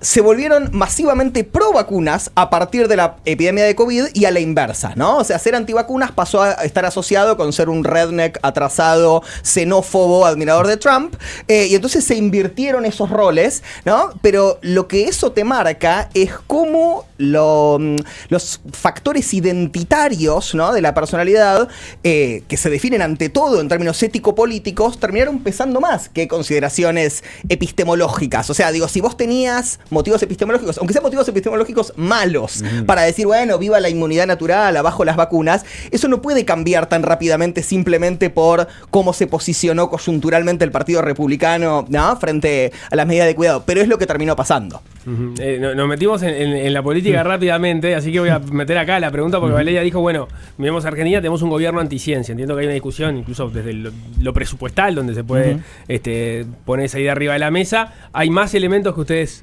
observen desde sus disciplinas en relación a esto? Nos dedicamos a investigarlo en profundidad. Ella vio 150 horas de discursos de Milei y así todo está viva, pero si en algún momento parece colapsar o algo por el estilo, eso puede ser parte de la explicación. No lo recomendamos. No, la verdad es que es interesante porque lo que pasa en el caso Milei no es igual que Trump, no es igual que Meloni, no es igual que Bolsonaro. Hay que hacer esas distinciones, son importantes, y no es igual en términos prácticos y en términos discursivos. Y nosotros hacemos esa distinción porque uno podría decir, bueno, en los términos prácticos están desmantelando, desfinanciando, destruyendo el sistema científico-tecnológico. De eso no hay dudas, nadie lo duda. Es una tragedia lo que está pasando, es una catástrofe. Está en terapia intensiva el sistema CIT. No sabemos qué va a pasar, no sabemos cómo eso va a lograr algún día, si se puede reconstruirse. Hay una tremenda partida de recursos humanos que se están perdiendo, que se están yendo de lo público, de las universidades públicas a las universidades privadas, que se están yendo a otros países. Eso es ahí no hay duda, ¿no? Ahí no hay discusión.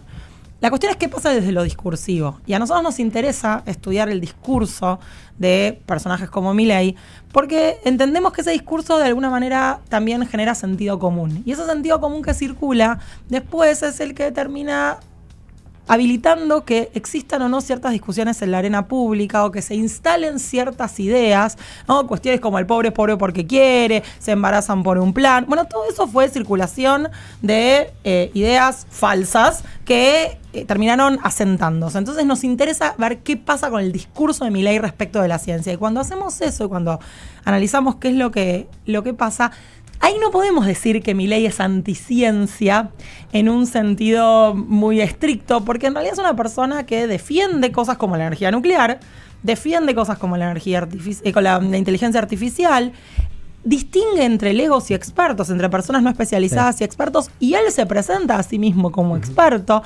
Y eso lo diferencia mucho, por ejemplo, de Trump.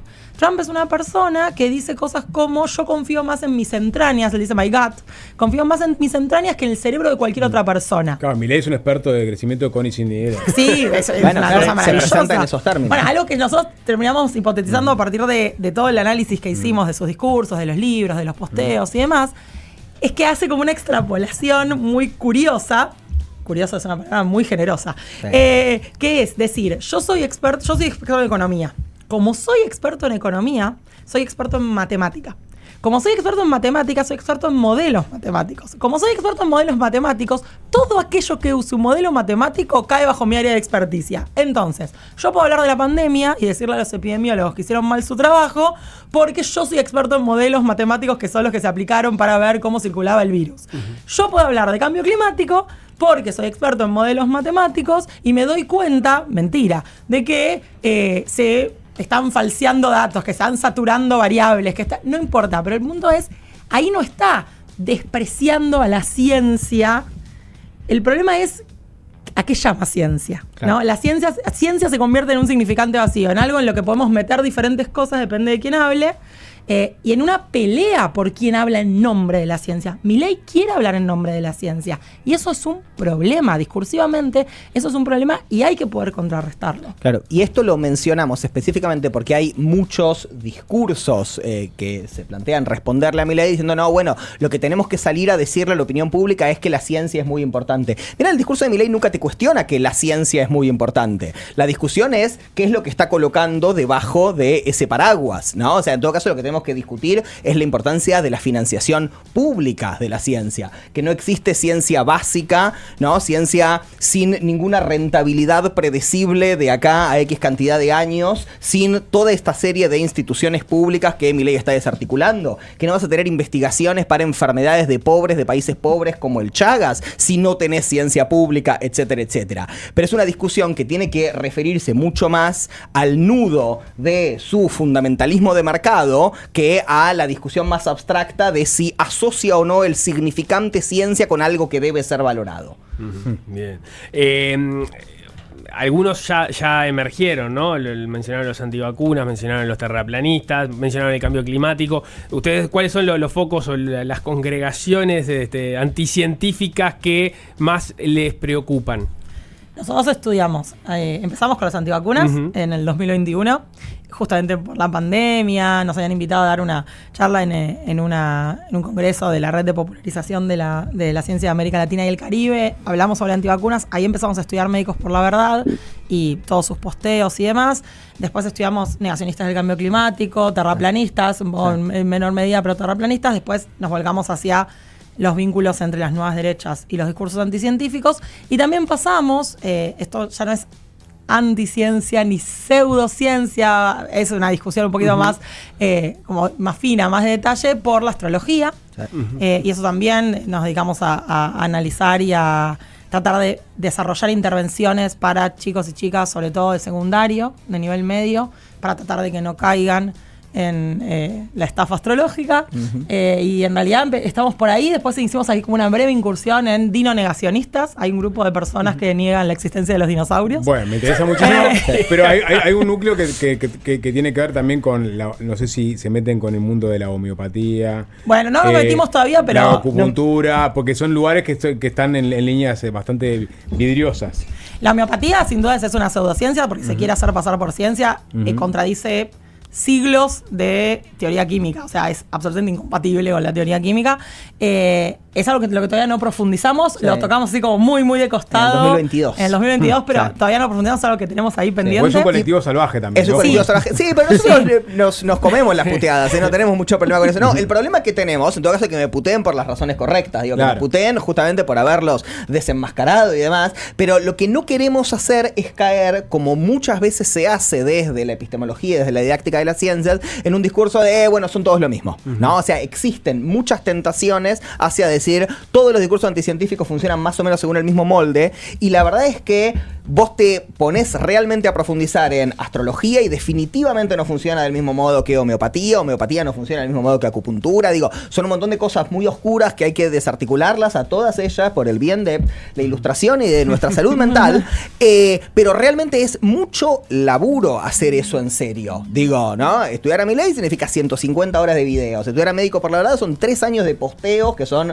827 posteos, no sé. Digo, porque si no estamos discutiendo contra un hombre de paja, ¿no? Entonces yo no quiero ir y decir, no, bueno, porque la homeopatía seguro que dice cosas que son falsas. Mirá, no sé, tenés que ir y leer en concreto qué es lo que están diciendo, porque si no, insisto, la caracterización de Milei desacredita a la ciencia como tal es falsa, la caracterización de la astrología se hace pasar por ciencia es falsa, y así sucesivamente. Digo, tenemos que tener buenas herramientas para combatir todo eso. Y ahí a modo de, digamos, de síntesis, como para picotear y que la gente pueda ir a buscarlos, donde desarrollan con más tiempo esto, que decían, bueno, todas estas cosas funcionan distinto. ¿Podemos decir un poco la lógica de cada una, resumirlo, sintetizarlo? Sí, los terraplanistas, que son mis negacionistas favoritos, porque llegan hasta las últimas consecuencias y construyen cohetes que después se estrellan en el desierto tratando de ver la Tierra desde el espacio. Nosotros hicimos una entrevista a los terraplanistas uruguayos hace un tiempo. Fue la primera y única vez que creo que aparecieron, ¿no? Acá en Uruguay no se hicieron muy fuertes. En Argentina, tendremos que buscar. En Argentina tampoco son tan fuertes los terraplanistas. En Brasil el 7% de la población parece ser terraplanista. Es un montón porque hay muchos brasileños. Pero en Argentina tampoco son tan fuertes. Hay un personaje que se llama Iru Landucci, que es el terraplanista que lleva adelante sus canales de YouTube y demás, y también es dinonegacionista. Pero los terraplanistas son lo que llamamos... y sí, son lo que llamamos individualistas epistemológicos. Eso quiere decir que gente que cree que de primera mano tiene que ir y evaluar la evidencia, y entonces promueve esta idea de no hay que confiar en nadie. los que realmente hacemos ciencia somos nosotros, que vamos y chequeamos todo de primera mano, ¿no? Y la respuesta a eso es no, la verdad es que no. Nadie puede chequear todo de primera mano porque básicamente somos todos muy ignorantes en casi todo, porque... Y de ahí el título de la charla, nuestra especie sabe demasiado. Como seres humanos construimos una cantidad de conocimiento tan importante que no puede entrar todo en una sola cabeza. Entonces necesariamente hay que confiar en otras personas. Cuando abrimos la canilla y tomamos agua, cuando abrimos una lata y comemos la comida, estamos confiando en que hubo expertos que se encargaron de chequear que fuera potable, que fuera apta para consumo. Estamos acá y no pensamos que se nos cae el techo sobre la cabeza porque confiamos en que quien construyó este edificio sabía lo que hacía. Entonces, esta visión de yo voy de primera mano y chequeo todo es muy característica de los terraplanistas. Esa es una caracterización. Sí, después tenés el negacionismo del cambio climático, que sería como el que tiene invertidas las variables clave respecto del terraplanismo, ¿no? Porque mientras los terraplanistas no consideran que haya una diferencia importante entre personas expertas y personas legas, los negacionistas del cambio climático sí dicen que hay una diferencia importante entre personas expertas y personas legas, pero te dicen, no, bueno, en realidad todavía no se llegó a un acuerdo, no se llegó a un consenso en la comunidad de climatólogos acerca de si existe cambio climático causado por la acción humana. Cosa que es una absoluta mentira, ¿no? El 97% de los climatólogos dicen que el cambio climático es de origen antrópico, ¿no? Pero fíjense cuál es la diferencia. Mientras unos apelan a la idea de chequea todo vos de primera mano, la otra te dice, cree en los expertos, confía en la comunidad experta, pero te lo acompañan con la mentira de, no, bueno, pero por ahora hay que suspender el juicio porque los propios expertos todavía no se pusieron de acuerdo, ¿no? Entonces es un negacionismo que niega la existencia del consenso experto. No es que niegue el carácter probatorio, ¿no? El valor probatorio del consenso experto, sino que dice, bueno, lamentablemente ese consenso experto todavía no se logró. Y después están los antivacunas que aceptan que hay legos expertos, a diferencia de los terraplanistas que decían yo voy a checar todo de primera mano. Los antivacunas dicen no, hay expertos, hay médicos, hay especialistas en los que hay que confiar, pero a diferencia de los negacionistas del cambio climático, sí creen que existe un consenso experto. Te dicen, sí, claro que la Organización Mundial de la Salud dice que las vacunas son seguras y efectivas, pero creen que no es probatorio, creen que es todo parte de una conspiración, tienen mucha mentalidad conspirativa. Los terraplanistas también comparten esa mentalidad conspirativa, pero los antivacunas hay mentalidad conspirativa y entonces no consideran probatorio el consenso experto. Si uno los mira así por separado, se da cuenta de que no hay una llave que abra todas las cerraduras, no hay una respuesta para todo, porque son muy distintos entre sí. Bien. Entonces es necesario caracterizarlos. Ok, los escuderos de Galileo, los podemos llamar a ustedes.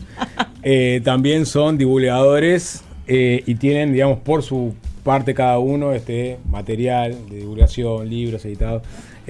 Vayan a buscarlos y juntos son dinamita. Bueno, por lo que veo, ¿no? Muchas gracias. Valeria Edelstein y Claudio Cormick. Gracias por arrimarse a Fáciles Guiarse. No, muchas gracias a ustedes. Bueno, para seguirnos. Sí, eso mismo. Adelante. Mis redes son @valearbejita en Instagram y en Twitter. Somos más tuiteros. Sí, yo en Twitter soy @ClaudioJavierCM y en Instagram es Claudio Javier Cormick. Pero sí, solemos subir más contenido. ¿Dónde a hay Twitter. más pseudociencia? ¿En Twitter, Facebook, Instagram o TikTok? Hay una diferencia entre el tipo de discurso, llamémoslo discurso anticientífico simplemente para tener una especie de gran paraguas para los que son paraciencias, anticiencias y demás, pero digo esto y trato de no robar más tiempo. Pero como la astrología suele ser una paraciencia más progre y más feminizada, ¿no? Los varones consumimos otras falopeadas, me parece que está más asociado a Instagram. Sí, Instagram y TikTok pegan ahí. Sí, hay un witch talk. Hay un witch talk que es como la comunidad de brujas de TikTok. Claro. Entonces viene como todo eso asociado a tarot, astrología y demás. Eso existe. Pero está lleno de varones que creen que se va a derramar la riqueza si les que bajas los impuestos a los ricos. Pero eso es otra línea, es otro Son tipo picantes, de falopeadas. Síganlo, gracias por Muchas gracias. Es fácil desviarse.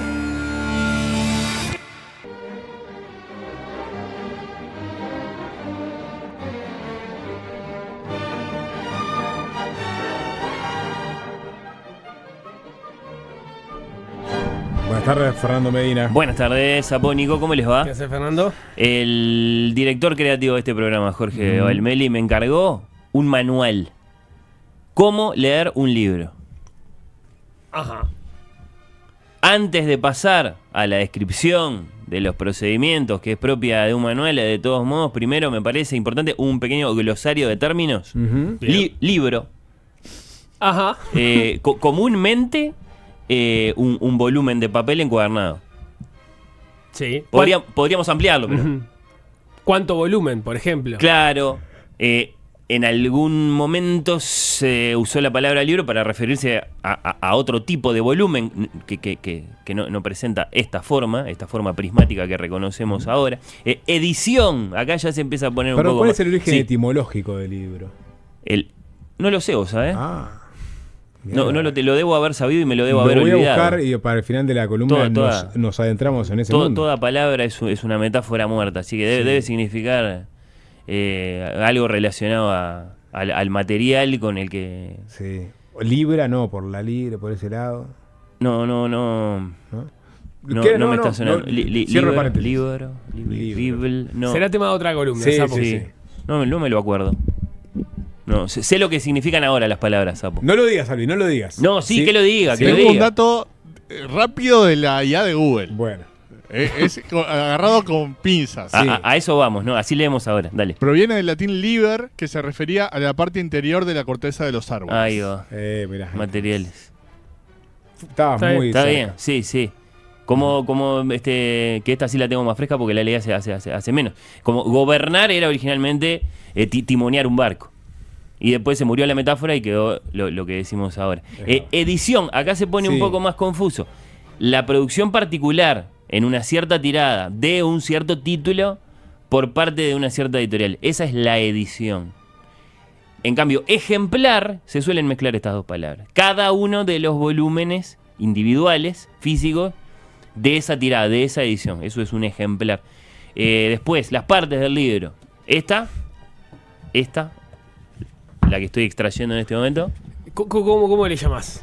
Sobrecubierta, decimos nosotros. En inglés, book jacket. En España a veces le dicen chaqueta. ¿Y es una forma de preservar la tapa?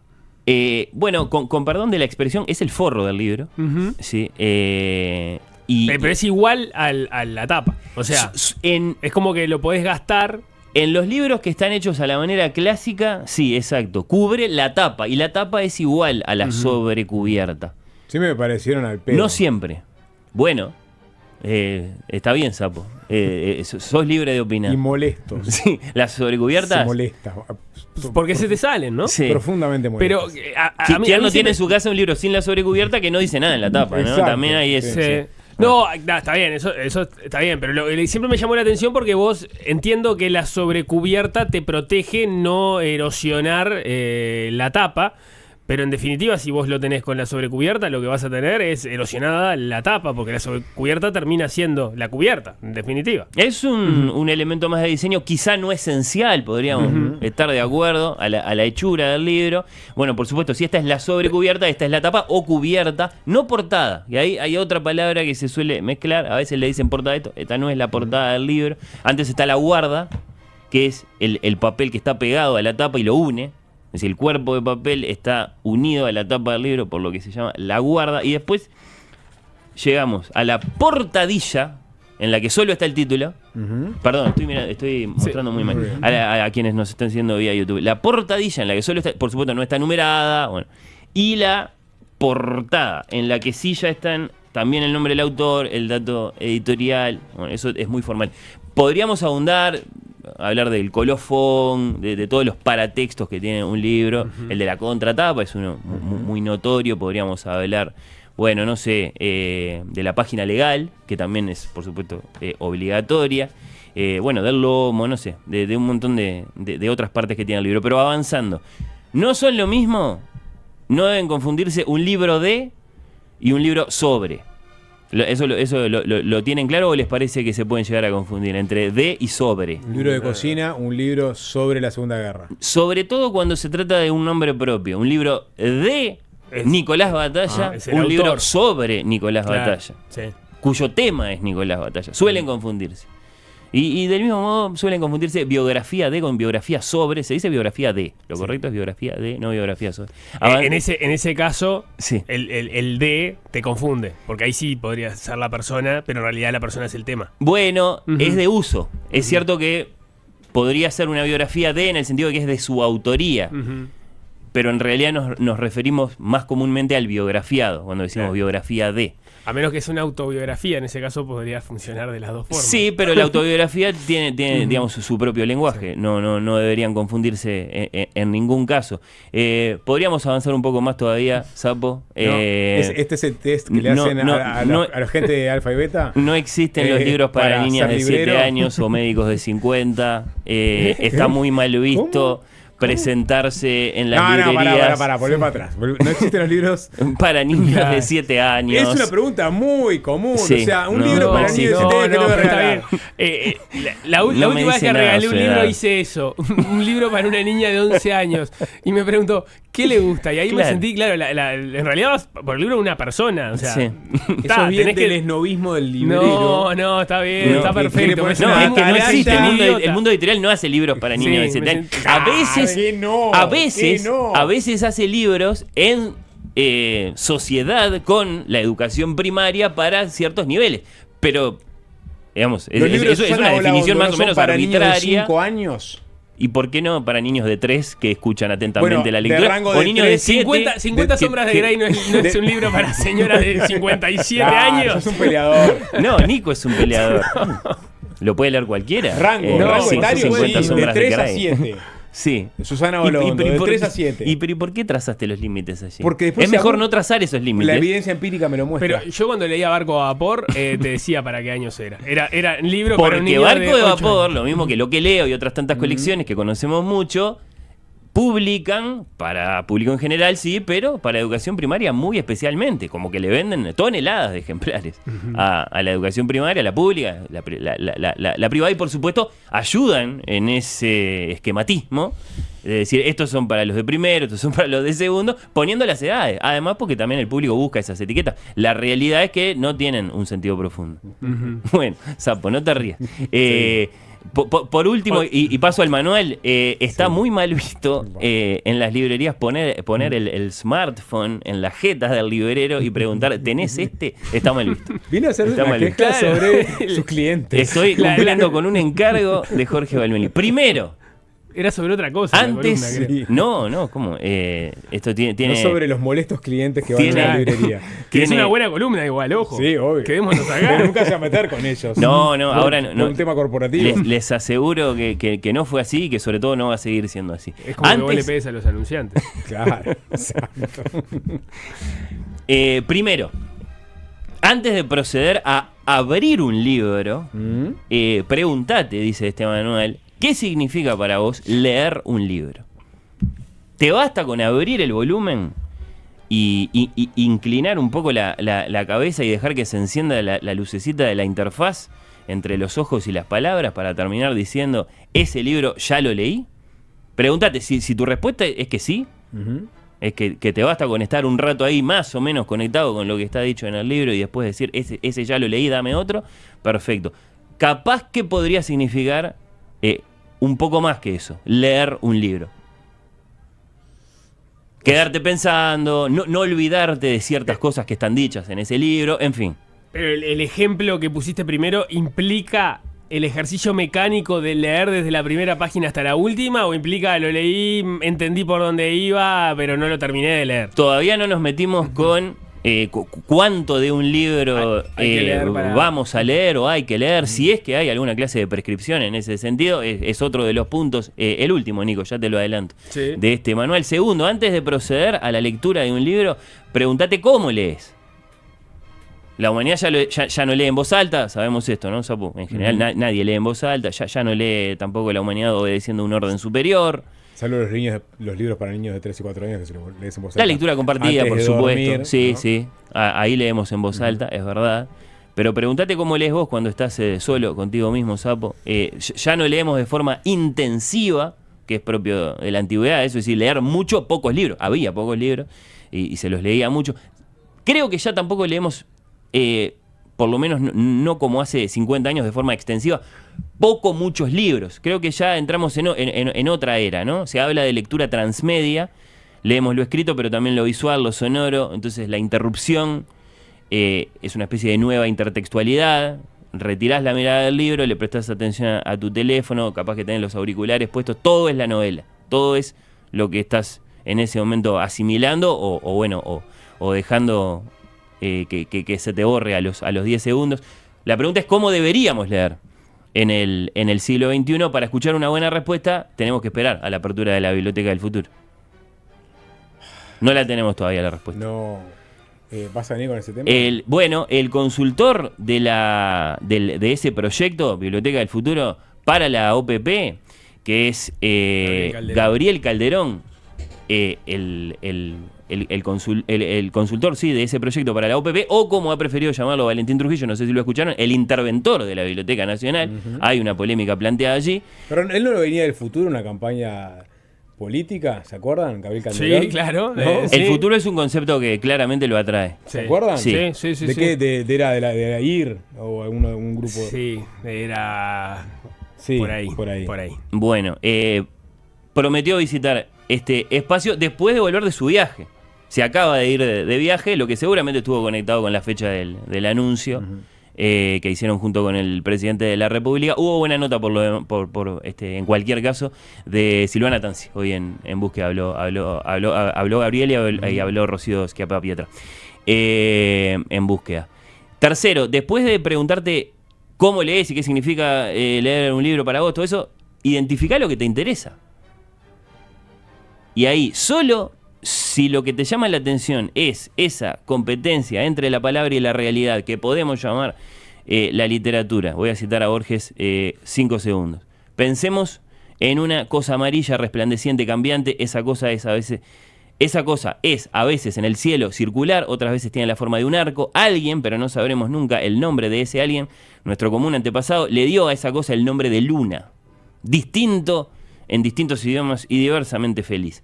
Solo si es esa operación estética, la de poner nombre a las cosas, la de decir las cosas, lo que a vos te conmueve, me parece que lo tuyo es la lectura de novelas. De lo contrario, no. De lo contrario, hay otros libros. Bien. Sí. Sí, fuiste tajante. No hay mucho para agregar. Cuarto, si atravesaste... No puede ser un día y un día, ponele. Bueno, no sé. Yo no perdería el tiempo leyendo novelas si no es eso lo que te conmueve. La estética, la operación que consiste en salirle con la palabra, con esa producción humana que es la palabra, a competir a la realidad. Si atravesaste los primeros 3 puntos y te considerás un amante de la literatura, tenés deberes. Tenés que leer la Ilíada, la Odisea, la República, el libro de Eclesiastés, la Eneida, las epístolas de Horacio, la Comedia, los ensayos de Montaigne y de Bacon, Hamlet, Lear, Don Quijote, La vida de Johnson, Orgullo y prejuicio, Madame Bovary, Guerra y paz, La sala de la paloma, En busca del tiempo perdido y ficciones. Esos son los obligatorios. Sí. No estoy diciendo que tengas que leer también a Heródoto, que tengas que averiguar qué cosa es Oriente, que tengas que aprender qué cosa es el noúmeno en Kant. No. Este es el corte de esta columna. Sí. ¿Puedes repetirlo de una forma más lenta para el corte, por favor? No, prefiero que quede olvidado. Bien. Pero ¿dónde te deja eso? Una vez que atravesaste y tuviste que te pediste un año sabático. No sabés dónde te deja. Lo que sabés es que si te gusta... los huevos al plato. Eso es claramente no es para el sapo, ¿no? Porque vos a la pregunta del punto anterior, preguntate qué es lo que a vos te interesa, vos respondiste a mí, eso no me interesa. No me interesa esa competencia con la realidad. Pero que la del poeta, la del novelista. El ensayo, los libros para pintar. Factfulness. Sí. No te gusta, claro, la estética, te gustan los hechos. Estética, bueno, pero me acabas de hacer un recorrido por la literatura universal de que seguramente en algunos lugares me voy a empantanar. Bueno, puede ser. Hay otro punto sobre eso. ¿De qué se trata esto? Bueno, si viste un cuadro y te gustó mucho, andá a Florencia. Si te emociona ver una casaca aurinegra, andá una noche de copa el campeón del siglo. De eso se trata. Si vos sentís que la literatura te atrae, no dejes que se te pase la vida sin asomarte siquiera una vez a Homero, a Dante, etc. Quinto, sobre el contexto. Vamos a sentir la tentación de leer a Homero en clave de Gaza, porque la guerra es la guerra, siempre hay uno que es el más débil, de acusar a Platón de esclavista, a Virgilio de mercenario, a la Eneida de Spot, la tentación de leer la Biblia como si fuera un tostón adoctrinante y no una aventura de la imaginación, las obras de Shakespeare como si fueran grandes obras maestras y no líneas más o menos caóticas para ser representadas en un teatro. El Quijote nos va a parecer lingüísticamente imposible. Johnson nos va a impresionar como un fanático religioso y un xenófobo. De Jane Austen vamos a pensar, pobrecita, no tenía derechos. Y frente a Madame Bovary, Guerra y Paz, La Sala de la Paloma, vamos a protestar que son libros demasiado largos, que dedican demasiadas páginas a describir las caras de los personajes. Algunas de esas cosas son ciertas. Algunas. Sexto, sobre la identificación entre los autores y sus personajes. Pregúntense lo siguiente, que Dostoyevsky, el novelista ruso, ¿no?, haya dedicado 800 páginas a los tormentos de Raskolnikov a propósito de qué tan insoportable es la culpa por haber cometido un asesinato, y haya resuelto su novela igualando al asesino Raskolnikov con Sonia la prostituta y redimiendo a los dos a través de la confesión y el sufrimiento. Perdón por el spoiler, pero tiene como 150 años Crimen y Castigo, no molesten. ¿Significa eso que él mismo, Fyodor Dostoyevsky, había pasado por esa experiencia? ¿O no es necesario saber cómo funciona un arado antes de dar una charla en la Expo Activa? Pregúntenselo y respóndanlo. ¿Tienen una respuesta? Sí, claramente. ¿La tiene? Sí. Bueno. Siempre del lado del primer ministro. A propósito del tiempo... Del arado. A propósito... No es necesario usar un arado para conocer las realidades agropecuarias. Bueno, y entonces Dostoyevsky pudo perfectamente haber creado a Raskolnikov sin haber asesinado jamás a un anciano. ¿Sí? Sin ni siquiera haberlo considerado. Cabe la misma pregunta para Woody Allen y las películas sobre la culpa, otras tantas, ¿no? Séptimo, a propósito del tiempo y los libros largos. La única manera de leer libros largos, dice este manual, con el que yo no tengo nada que ver de todos modos, es hacer como hizo Nicolás Sarkozy. Te vas 5 años a la Santé a convivir con los fantasmas de Apollinaire, de Verlaine, de todos los que están ahí. Para quedar como un mártir, le decís a Le Figaro que te llevas El Conde de Montecristo y las memorias de Reuben Hurricane Carter o algo así, no me acuerdo qué fue lo que dijo, una biografía de Jesús, creo. Y en realidad lo que estás haciendo es desaparecer para tener el tiempo y las condiciones necesarias para leer los libros que realmente valen la pena. Yo quiero creer eso. ¿No te parece? ¿No? ¿No deberían estar todos presos los políticos si fuera por la financiación ilegal de sus campañas? No tenemos el suficiente control a propósito de eso. Bueno. Sí, no le dieron presupuesto al Tribunal de Cuentas. Está. ¿Es el primero que va preso por eso? ¿O me parecía? De Cons es en Francia y es lo que dijo Sarkozy. Bueno, está. A mí me parece que en todo caso es una buena manera de hacerse tiempo para encarar la lectura de Ulises. ¿Quién puede leer Ulises si no es así? ¿Se llevó la historia de Reuben Carter? No, eso inventé yo. Pero creo que sí se llevó El Conde de Montecristo. Sí. Obviamente para decir, voy a leer el gran libro sobre el preso, metido preso injustamente de todos los tiempos, ¿no? Por lo demás, cuidado con los comienzos desestimulantes de los libros largos. Es muy famoso que Humberto Eco, en El Nombre de la Rosa, le pone una especie de prueba al lector. Él mismo lo explica. Había otro motivo para insertar esos extensos pasajes didácticos que tiene la novela. Después de haber leído el manuscrito, los amigos de la editorial me sugirieron que acortase las primeras 100 páginas porque les parecía que exigían demasiado esfuerzo y se leían con dificultad. Me negué, porque sostuve que si alguien quería entrar en la abadía y vivir en ella 7 días, tenía que aceptar su ritmo. Si no lo lograba, nunca lograría leer todo el libro. De allí la función de penitencia, de iniciación que tienen las primeras 100 páginas. Tengo el recuerdo perfecto hablando de gustos, sí, ¿no? Yo creo que fracasé ahí. Yo amé el inicio de ese libro. Sí. Tengo recuerdo incluso, capaz que es una construcción mental con el paso del tiempo, de una abadía, digamos, alejada en el espacio, en el medio del campo, medio en un montículo, una vida muy monótona y lenta. Al día de hoy tengo totalmente diseñada la abadía en mi cabeza. Me está sorprendiendo, Sapo. Por un lado, vos pensás que te vas a aburrir incluso muchísimo. Me pareció una payasada toda la parte posterior. El misterio. Cuando se pone bueno, digamos. Cuando empieza la intriga, la parte más política, cuando aparece Borges. Y ahí es cuando me quieren hablar de otra cosa. No, pero yo buscaba una novela. ¿No? Viste, lo estabas prejuzgando. No, pero se me descoloca. Bueno. Él piensa que se va a aburrir leyendo Madame Bovary, pero le encantaron las primeras 100 páginas del Nombre de la Rosa. Bueno, no sé. Bueno. Octavo, acerca de la cantidad de libros que vamos a leer. Uno por década, dice este manual. Así que por mí, yo personalmente aspiro a morir habiendo leído 5 libros. ¿No? Una vida razonable. Uno por es lo que uno lee si piensa en leer como realmente asimilar un texto. Pero es leerlo muchas veces. Indudablemente. No hay ninguna forma de leer de verdad un buen libro que no sea releerlo muchas veces, continuamente. ¿Cuántas veces leíste el Dr. Johnson? El Dr. Johnson. La vida de Samuel Johnson, de James Boswell. Bueno, algunas partes de ese enorme libro las he leído muchísimas veces y cada tanto me pasa que encuentro partes que no las había leído nunca. Porque claro, voy a hechos específicos de su vida, no sé, la confección del diccionario, el momento en que le dan la pensión. Y claro, pueden llegar a estar separados por 150 páginas, de tan extenso que es el libro. Entonces, sí, siento que lo conozco bien, pero seguramente hay partes que no conozco para nada. ¿Cuál es el libro de esta década tuya? El libro de esta década, la comedia, capaz. Sí, vengo leyendo la comedia hace bastante tiempo, sí.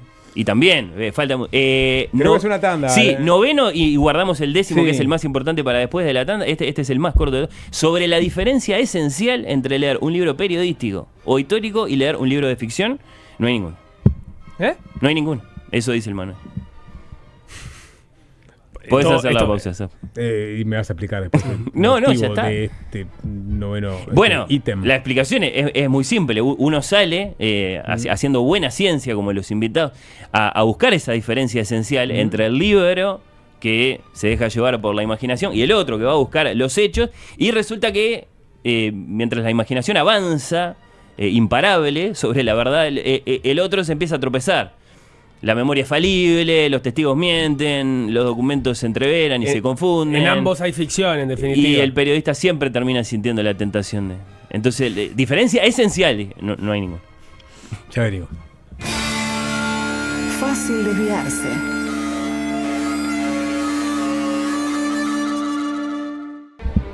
Manual de cómo leer un libro. Sí.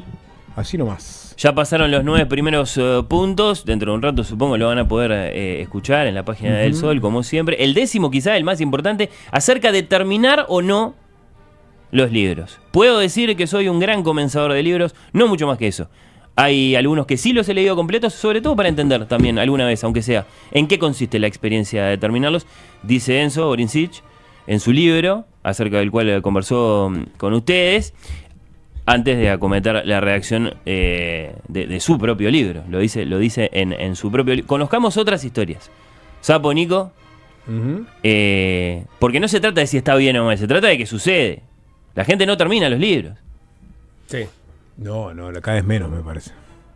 Vos dirías que está, claro, o sea, se ha generalizado. Primero empezamos a leer cada vez más libros y ahora directamente ni siquiera creo que nosotros tendemos a no terminar. Somos casos particulares porque por nuestra tarea periodística tenemos muchas veces que solapear la palabra solapear no la uso, pero sí sobrevolar libros porque tenemos una entrevista o picarlos o dividirnos, fragmentar la lectura entre más de un integrante del programa. Esa es una forma de leer. Para poder abordarlo. Estaba mirando, le pasé una foto a Fernando, no se puede compartir porque hay algunos libros que preferiría que... Pero es tuya, Nico. Pero es una foto, esa es mi mesa de luz. Sí. Y la altura de libros comenzados, pues los que terminé salieron. Comenzados está casi que superando la propia lámpara. Sí, ¿cuál es que te da vergüenza que lo mostremos? ¿Cuál es el que te da vergüenza que mostremos? Yo creo que sí. No. Se autolees. No, bueno, eso tiene su explicación, por supuesto. No, pues después no veo ninguno vergonzante, No, hay de todo, hay política, historia, hay ficción. No. ¿Cómo? ¿Perdón? No, estoy viendo acá. Bueno, qué interesante esto. No, bueno, sí, estamos muy en esa, ¿no? Hay libros que acaban de salir en esta pila, Nico, o sea que estás a tiro con tus compras de libros. Mucho que puede ser son futuras notas, ¿no? Claro, hay muchos, sí, claro, muchos son notas. Es difícil, Nando. Yo traje un poco para provocar. Yo soy un empezador de libros con Tomás. Sí. Igual que Enzo, entonces. Salvajemente. Sí. O sea, algunos los termino de leer con el correr de años, ¿no? Porque tengo también ese tesón de arranqué un libro y lo tengo que terminar. Tesón, o sea, que no te pasa nunca que no lo podés evitar, digamos. Que no podés parar y que estás deseando que se multipliquen las páginas de tanto que te apasiona lo que estás leyendo. No, sí, eso no te pasa casi nunca. No. Pero sí que quiero terminarlo. O sea, que si lo empecé... Pero como una determinación tuya. Una determinación, ¿no? Claro, que tiene que ver con algo que no tiene que ver con el contenido del libro. Cuando se aproxima septiembre, vuelvo a este libro, que nunca lo terminé, que es Escobar el vencedor de Massollar, ¿no? Que habla de... Qué provocador, Sapo. No, bueno, no es de provocador. Habla de... claro, lo está saboreando. Por eso no lo termina. Claro, ahora no quiere que se termine esa bella historia. Se va guardando. Sí. José Nemesio Escobar es la persona que estuvo de alguna forma encargada de ponerle fin a la avanzada barbárica de Sarabia y compañía, ¿no? Mostrar las tapas del libro por si alguno no... El alquimista que lograba convertir los ponchos en nubes. Exactamente. Y siempre llegó este párrafo y ahí lo dejo, ¿no? Y vuelvo al siguiente septiembre que dice: Massollar fue su momento de gloria como militar al lograr el triunfo de las armas de la República y merecer el reconocimiento de la prensa de la época. Y ahí viene una cita en la prensa de la época que dice: importancia decisiva a la actuación que en la batalla de Massollar tuvo el jefe de vanguardia, prestigioso caudillo militar colorado de los departamentos de Rivera y Tacuarembó, Coronel Nemesio Escobar. Se recordará que el general Vázquez, en su primer parte telegráfico de la acción, citaba al coronel Escobar como un valiente entre los valientes. Y ahí lo cierro y vuelvo de vuelta en septiembre. No necesito más nada. Claro. Después viene, lo declararon jefe político. ¿Dijiste el nombre del autor del libro, Sapo? Que si está escuchando... Ernesto Castellano, un historiador colorado, histórico también, ¿no? Hagamos justicia con el nombre del autor. Así que, claro, Sapo trajo uno que de un modo muy especial, muy personal, mantiene inconcluso. Exactamente. Como lectura, siquiera porque se está reservando porque no hay nada más. El desenlace. Digamos, la vida póstuma. Después están los detalles de la batalla, pero ahí cuando llega el momento culmine de su carrera, que lo cierra. Después tengo muchos libros empezados, sin terminar. Tenía otro que es la biografía de Lemmy, que no sé por qué la tengo inconclusa. Es extensa, asumo. Es extensa. Tengo muchísimos libros empezados. Y algunos que nunca voy a terminar. Y Nico tiene todos estos, de los que capaz que podemos decir uno. Bueno, hay uno que creo que justo es el que no se ve ahí, pero para equilibrar, que es de los que tengo sin empezar, que es... Directamente sin empezar. Sin empezar, no, sin terminar. Bueno. La historia vivida 2, la calle Herrera en los años en los que fue presidente, por ejemplo. Ese es uno que creo que justo es de los que no se ve ahí en la foto. Página 5. Hay más de uno de la calle, La calle es una trilogía. Salieron... No, ahí en tu mesa de luz. No, hay uno solo. Perdón. Desmentime, Fernando. No. Y además está todo muy equilibrado, hay de todo. Hay 3 de Tucho Metol Ferré. Hay uno de Metol Ferré, pero ese es un libro nuevo que tengo pendiente de Gabriel de la Coste. Bueno, ese es Hugo Burel. En realidad no es de Brum, es sobre Brum, es de Hugo Burel. La calle del sacrificio, las últimas horas de Baltasar Brum. ¿Viste? La calle del sacrificio. Tenés razón. Ese lo tenés que terminar, es muy breve, Nico. Es breve, sí, lo tengo ahí a media. Además se lee como una novela, más allá de su tema histórico. Es él hablando en primera persona, ¿no? Se va a leer los documentos de la Caja Fuerte de Cardama y ya no puede seguir la lectura. Ese es el problema. El último de la serie Espejos, bueno. ¿Qué hacemos entonces, Nando? ¿No contaste sobre tus libros inconclusos? Bueno, no, en todo caso, para cerrar, diría estas dos cosas. Yo tengo dos opiniones a propósito de no terminar los libros. Una, termínenlos. Sí, solo sí, no lo pueden evitar. De lo contrario, déjenlos. Y la otra opinión, terminen los libros. No sean haraganes. Pero eso es contradictoria. Si solo leen por engagement, eso no es lectura. Y usaría una palabra fuerte, pero bueno. Engagement. Sí, claro. Me tengo que ir, porque estás en cualquiera, Fernando. Gracias. Columnón. Nos vamos en el 3-0. Fácil desviarse.